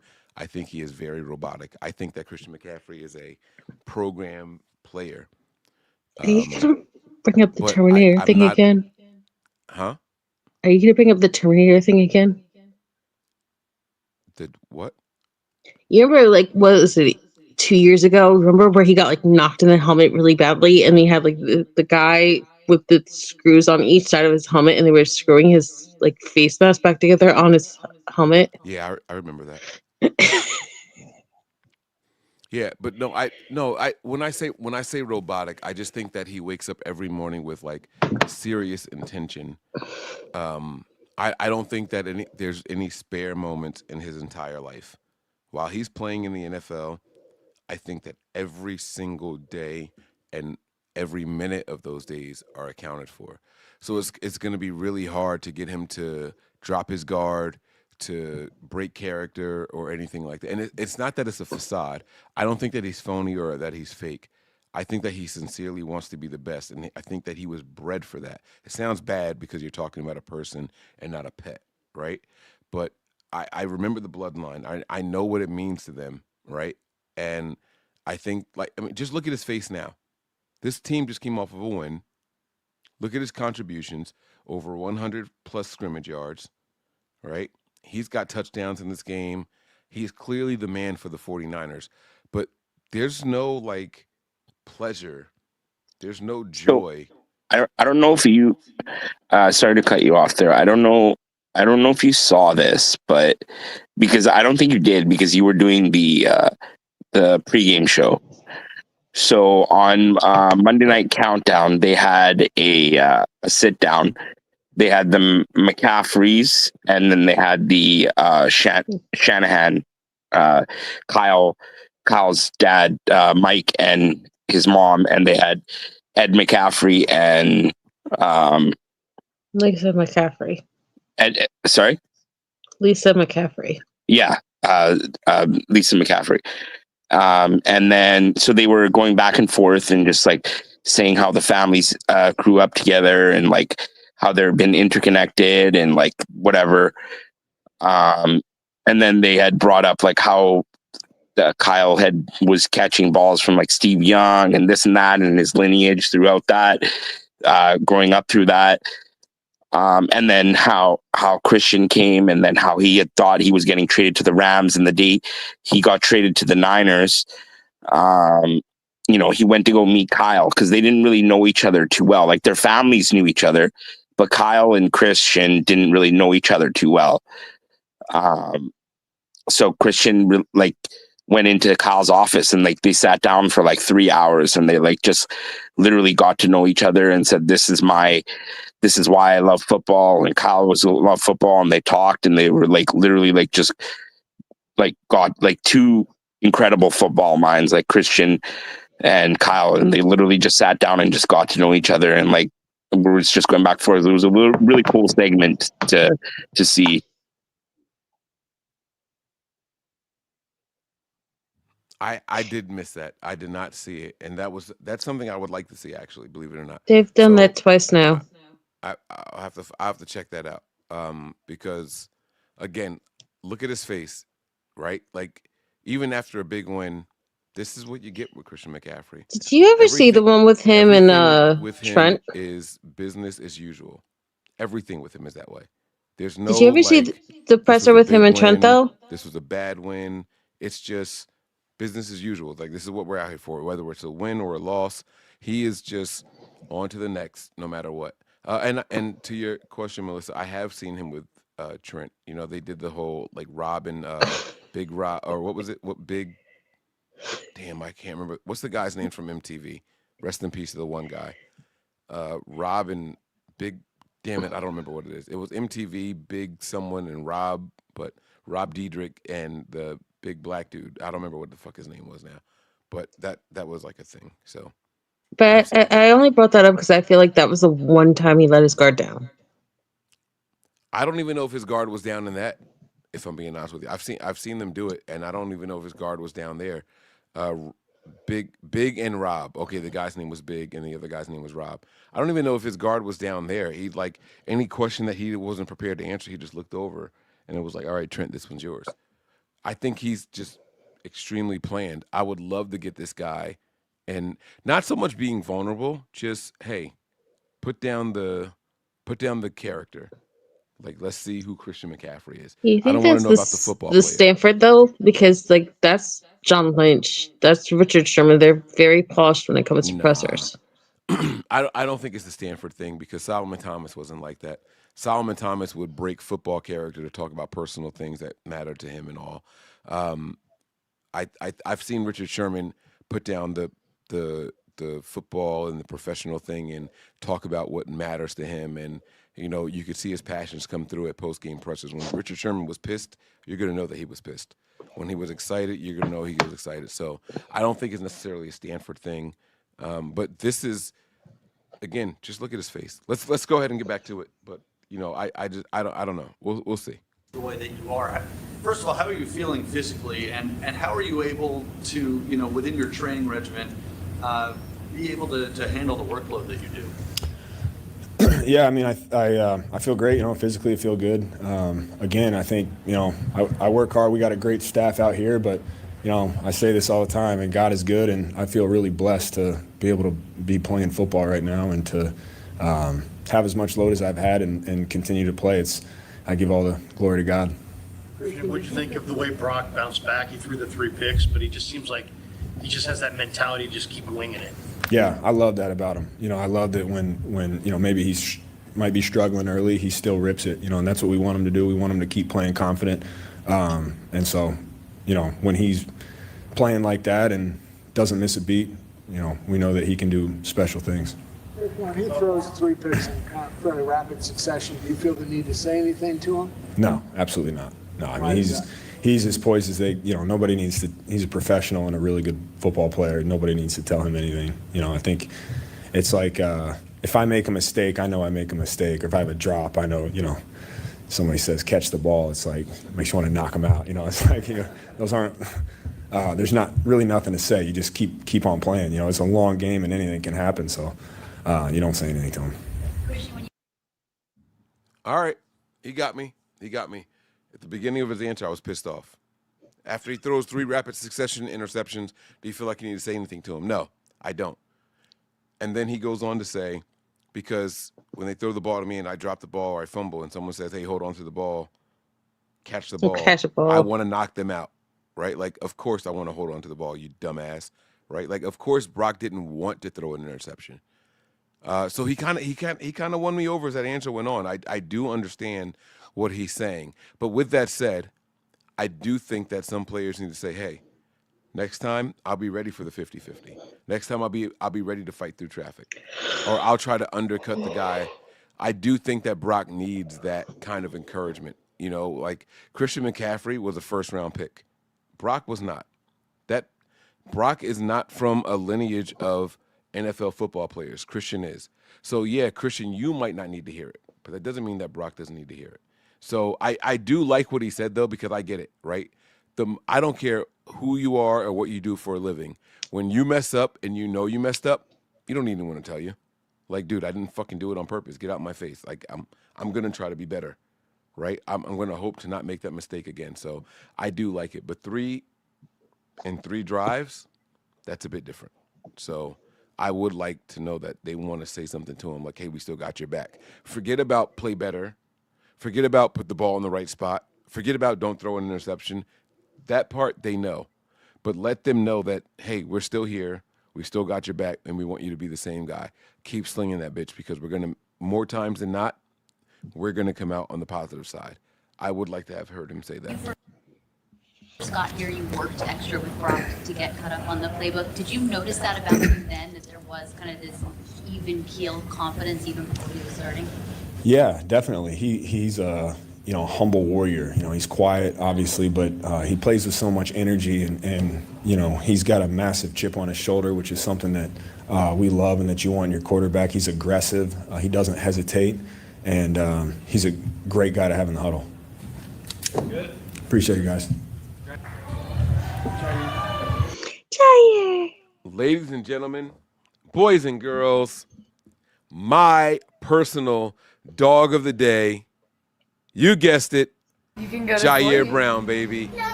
Let's go, JB. This is like a first presser at the podium since, the Tampa Bay game? You are damn right that this is his first presser, man. Let's go, Jair. Huh? No, because he is interviewed all the time at his locker, but I think this is like his first at the podium since that first interception.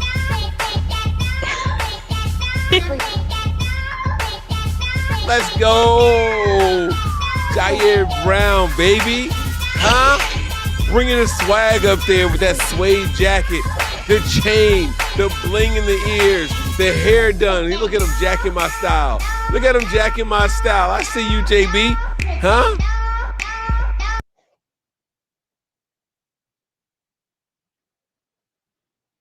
You're muted again, Mike. Mike, we can't hear you, brother. Welcome back to the podium, big dog. Listen, I go to the barbershop that we both go to, and when I walk in, the guys in the barbershop, I'm not going to lie to you guys, they actually piss me off. They piss me off, and they say, hey, Mike, man, you know what's cool about Jair? He's the only rookie to ever intercept Patrick Mahomes in the Super Bowl. Is that what y'all hanging your hats on? Y'all know we lost that game, right? Yeah, but nobody else can say that. I don't give a fuck if nobody else can say that. I don't care. I don't care that no one else can say that. We fucking lost that game. And I don't want that to be his career high because he should aspire to be more. He should aspire to be more. This game right here, way to keep your head in the game. Jair Brown shaking off the hate from guys like me, shaking off the hate, shaking off the dislike. People saying that he doesn't belong on the field. People saying that we need to go out there and sign guys like Justin Simmons and shit of that nature to get him off the field. Huh? Way to stay focused Yo, and Mike. make a play multiple times when your team needs you. I'm giving Jair Brown my dog of the day and a round of applause. Let's fucking go, Jair Brown. Mike. Yeah. It's almost, 3 in the morning for you? Yep. Yep, it is. Told you he'll stay up to 3 a.m. When we meet up, first drinks on me. You spell Jair. Oh shit! Do I have to put the apostrophe in there, or can I just use the letters? It's J-I apostrophe A-Y-I-R. No. I'll figure it out by the time we get together. Don't worry. I'll figure it out by the time we get together. Right now, can't do it. Won't do it. I want winners. No, I'm kidding. He's a winner tonight. He is a winner tonight. All right, let's go. Come on, let's get to it. Let's get to it. Picked up a bunch of passes at Penn State. It's something you're used to doing, but it's been slow to happen here. How did tonight feel for you? God is great, man. God is great. I always pride myself in being a ball hawk.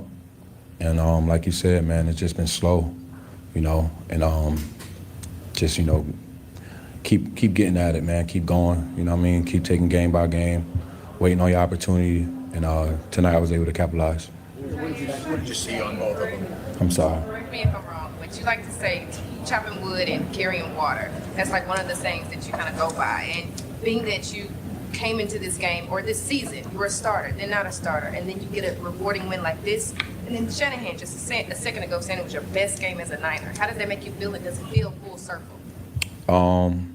It'll feel full circle soon enough, but not right now. Yeah, but chop wood, carry water, man. Just, not down to yourself, not, just going out there every week, man, and trying to be your best, dropping expectation for appreciation and appreciating the game, appreciating the guys I work with, and going out there to execute my job. Can you walk us through the 2 interceptions, what you saw and how they kind of developed? First one was, sudden change.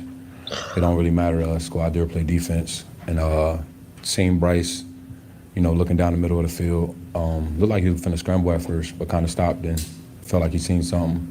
Kind of read his eyes and just went to go jump it. Then the second one, same thing. Just reading his eyes, man. And it was tight coverage by Renardo Green. Jumped in front of that, made the play for the team. Here, I'm curious. Robert Saleh was really fired up on the sidelines during the game. You've gone through a couple different coordinators, but what kind of confidence has he kind of put in and instilled in you? I said this earlier, man. It's his passion for the game, bro.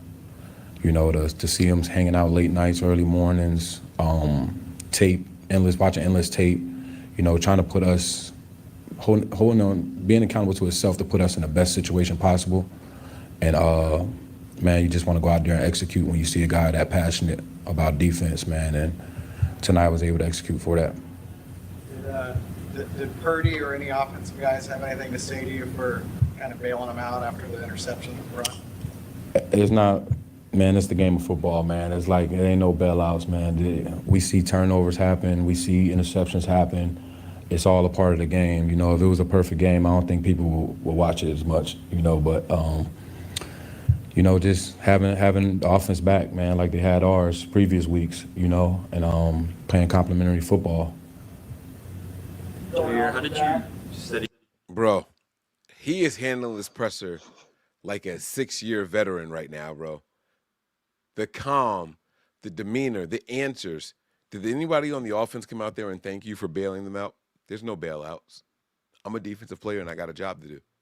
Yeah, but he's, to be fair, he's been grilled, like nastily grilled at his locker after games and losses. Like, Criticized, critiqued, dissected. I think Salah had a word with him and helped him like woof up when it comes to difficult answers, because Salah was the same. Like when he went to the Jets and he would get criticized, he would like get really angry. He would say, "I dare you to come into this film room with you, and I'll explain why I made this call." Like, I think the one thing I really appreciate with what Robert Saleh went through with the Jets is that he can now help these guys that have had complete turnover. They haven't had any stability, and now he can bring that depth of emotional wherewithal to how to handle all this stuff. Mm-hmm. It's paying dividends. It's absolutely paying dividends, and you can see a difference in it. And again, it goes back to his demeanor, standing right here at this podium in this moment. Again, he sounds like a 7-year veteran right now. This is not a guy who sounds like he is on his first rookie contract. Like, that's not what he sounds like right now. Very, very proud of my man Tiggs right here. This is great, man. Way to represent for yourself. Way to represent for your family. Way to represent for the team. Way to represent for your state and your city, man. Trenton, New Jersey, stand up, man. Y'all, we got one out there, baby. Let's go. Let's go. Let's fucking go, man. Jair Brown, man. All right, I'm shut up. My dog of the day. Let's go.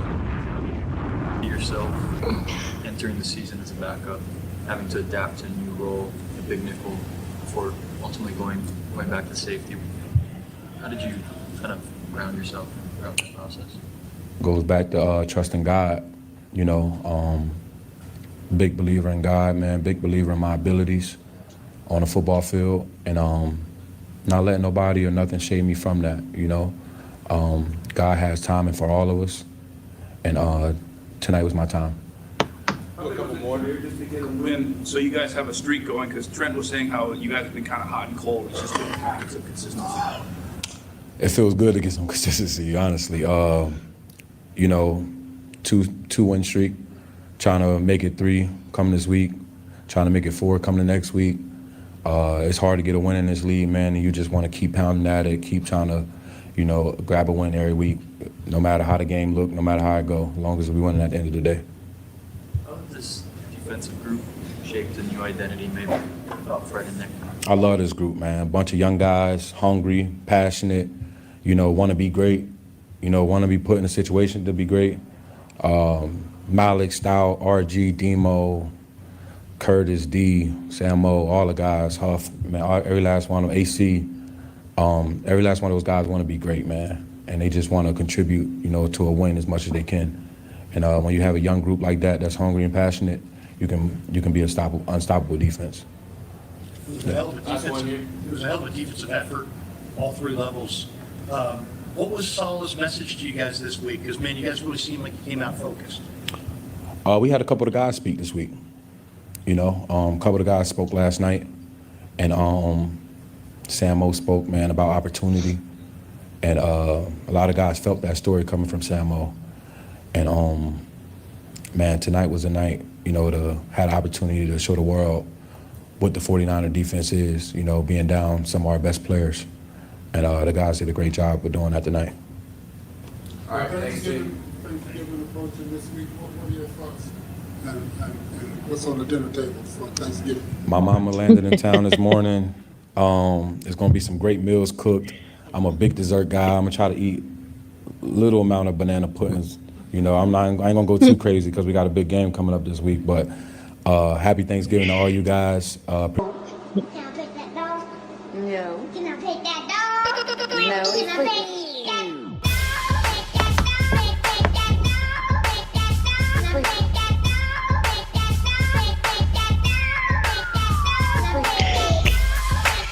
This is your time, Mike.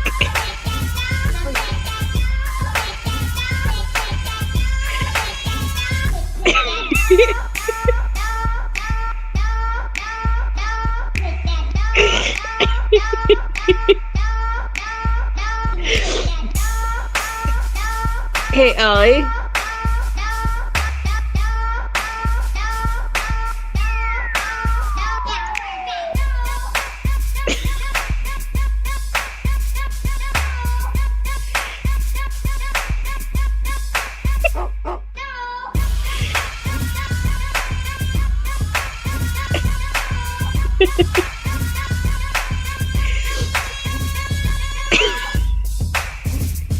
Hey, Ollie, I just wanted to say real quick, I love that you two are still close and that you're still doing these shows with him since 2019. Because I swear to God, you and everybody who made that Browns show back then is why I fell in love with this podcast.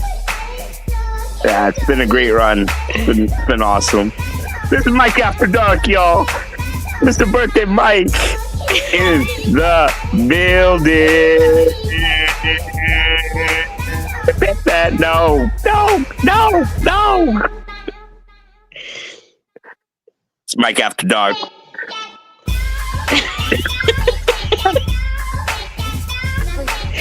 Oh my gosh.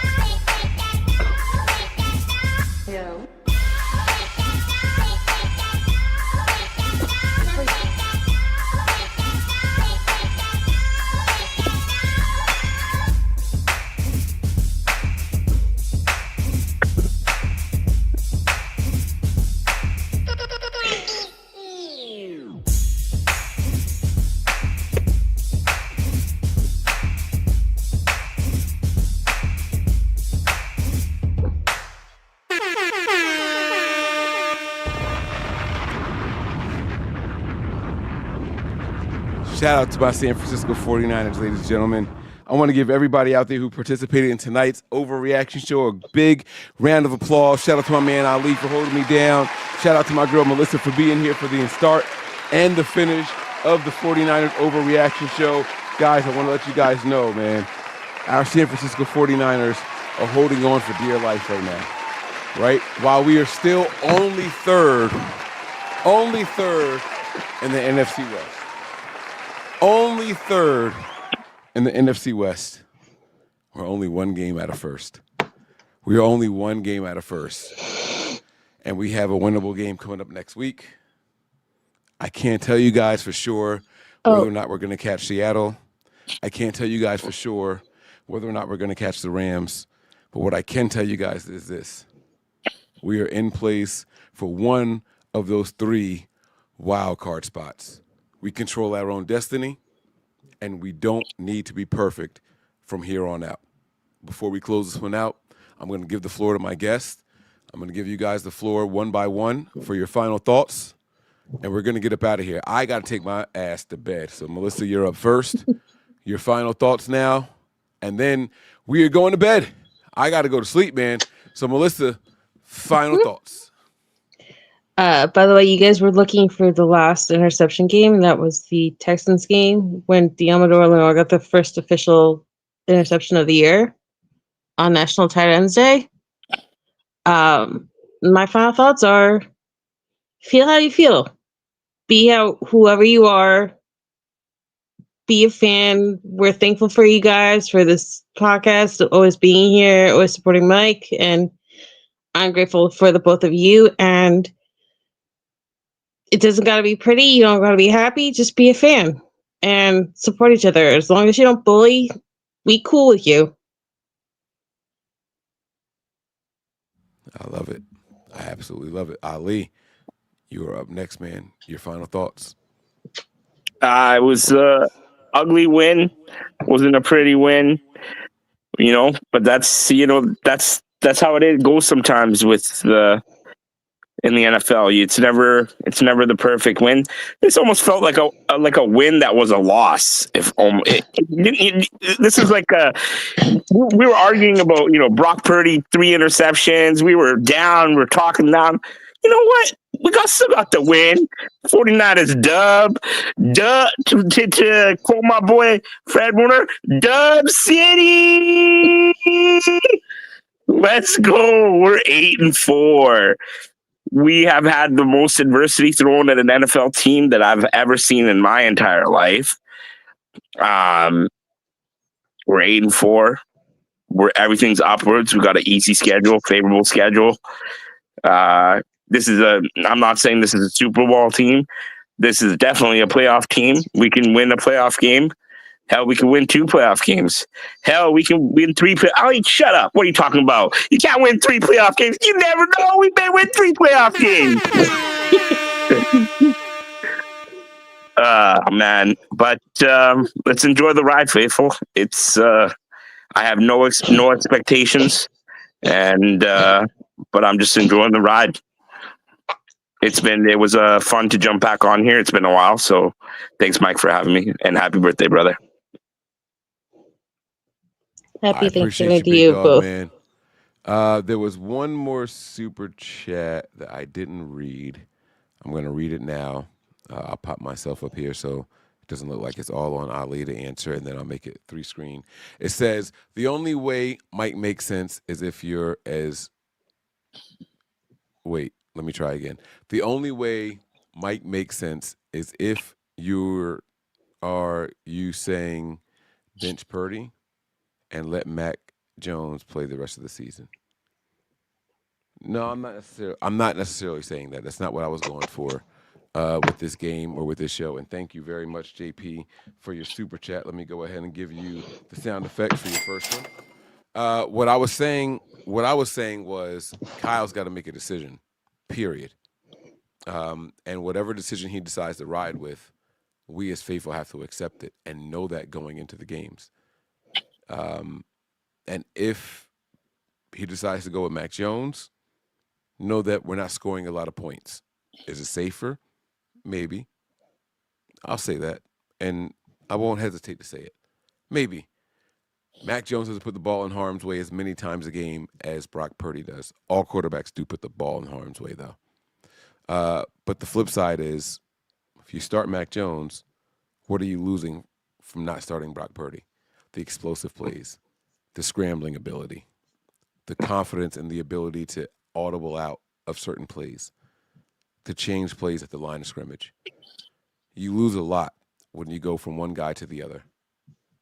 Is there a specific formula that I want the team to run with? Nah. I'm cool knowing what I got going into each game. I started today's pregame show by saying, I talked to Ali before the game, hey, we're going to have a couple of turnovers this game. We're still going to win.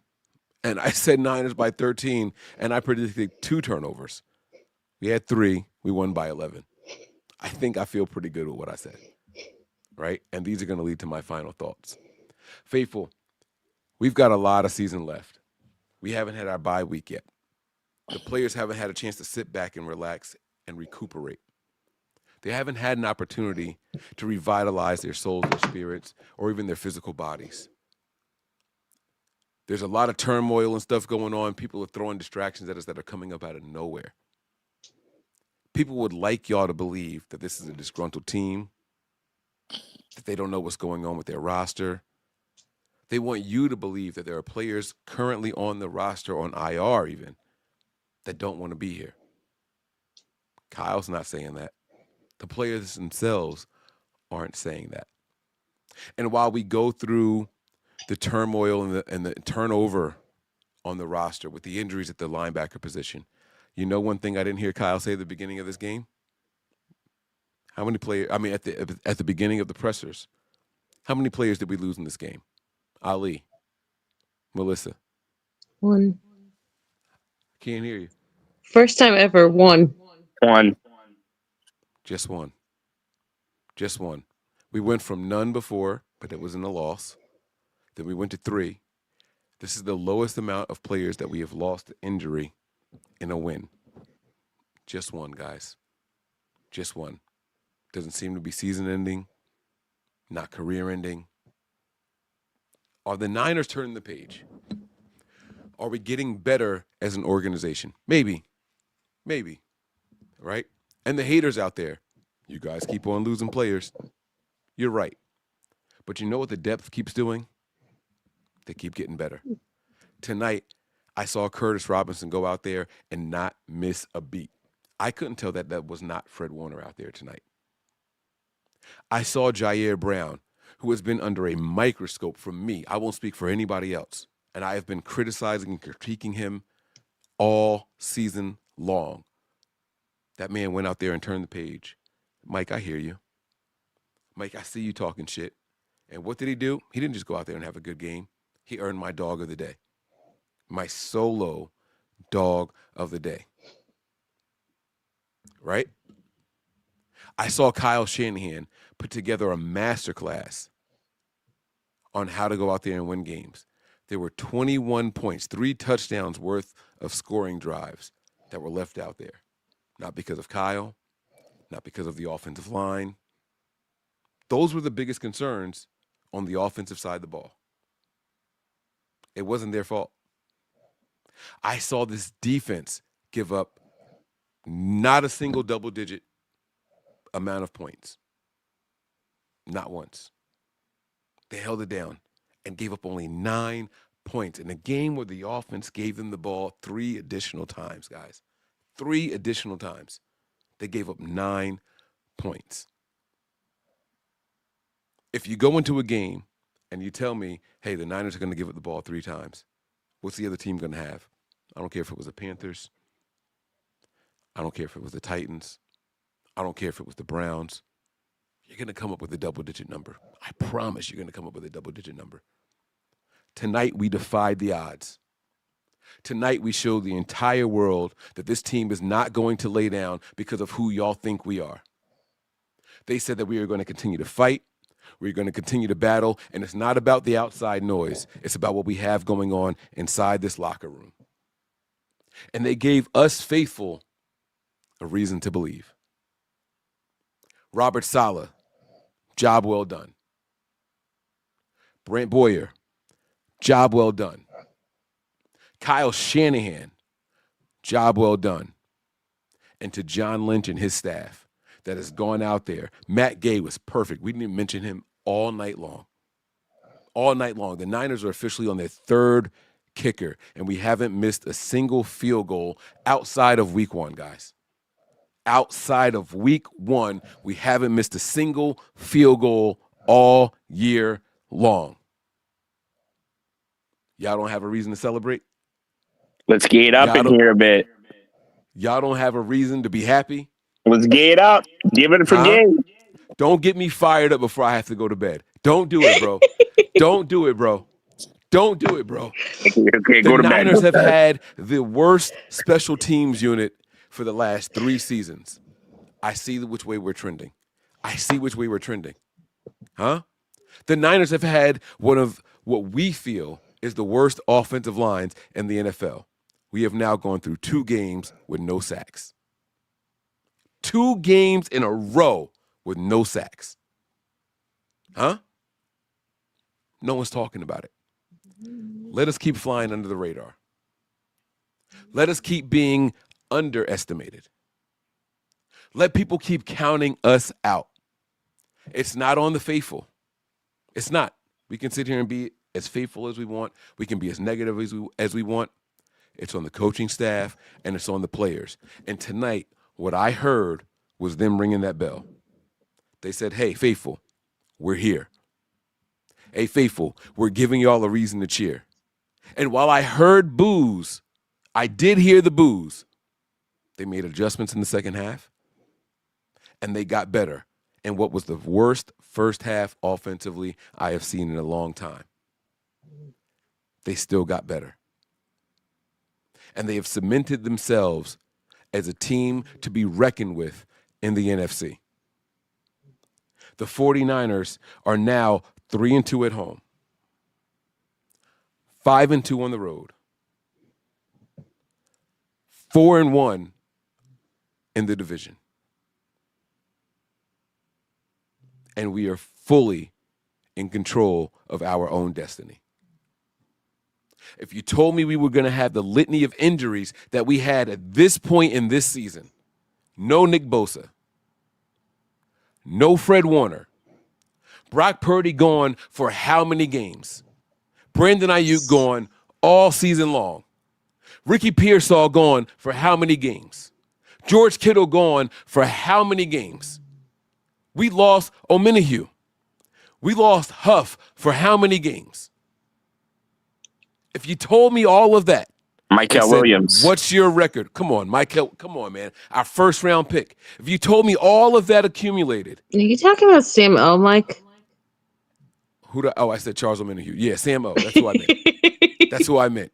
But you told me all sorry, of that happened. It's 3:13. I was games through 12 weeks, and you asked me to predict the season record. There's no way in hell I tell you we'd be 8-4. I'm sorry, but it wouldn't happen. It wouldn't happen.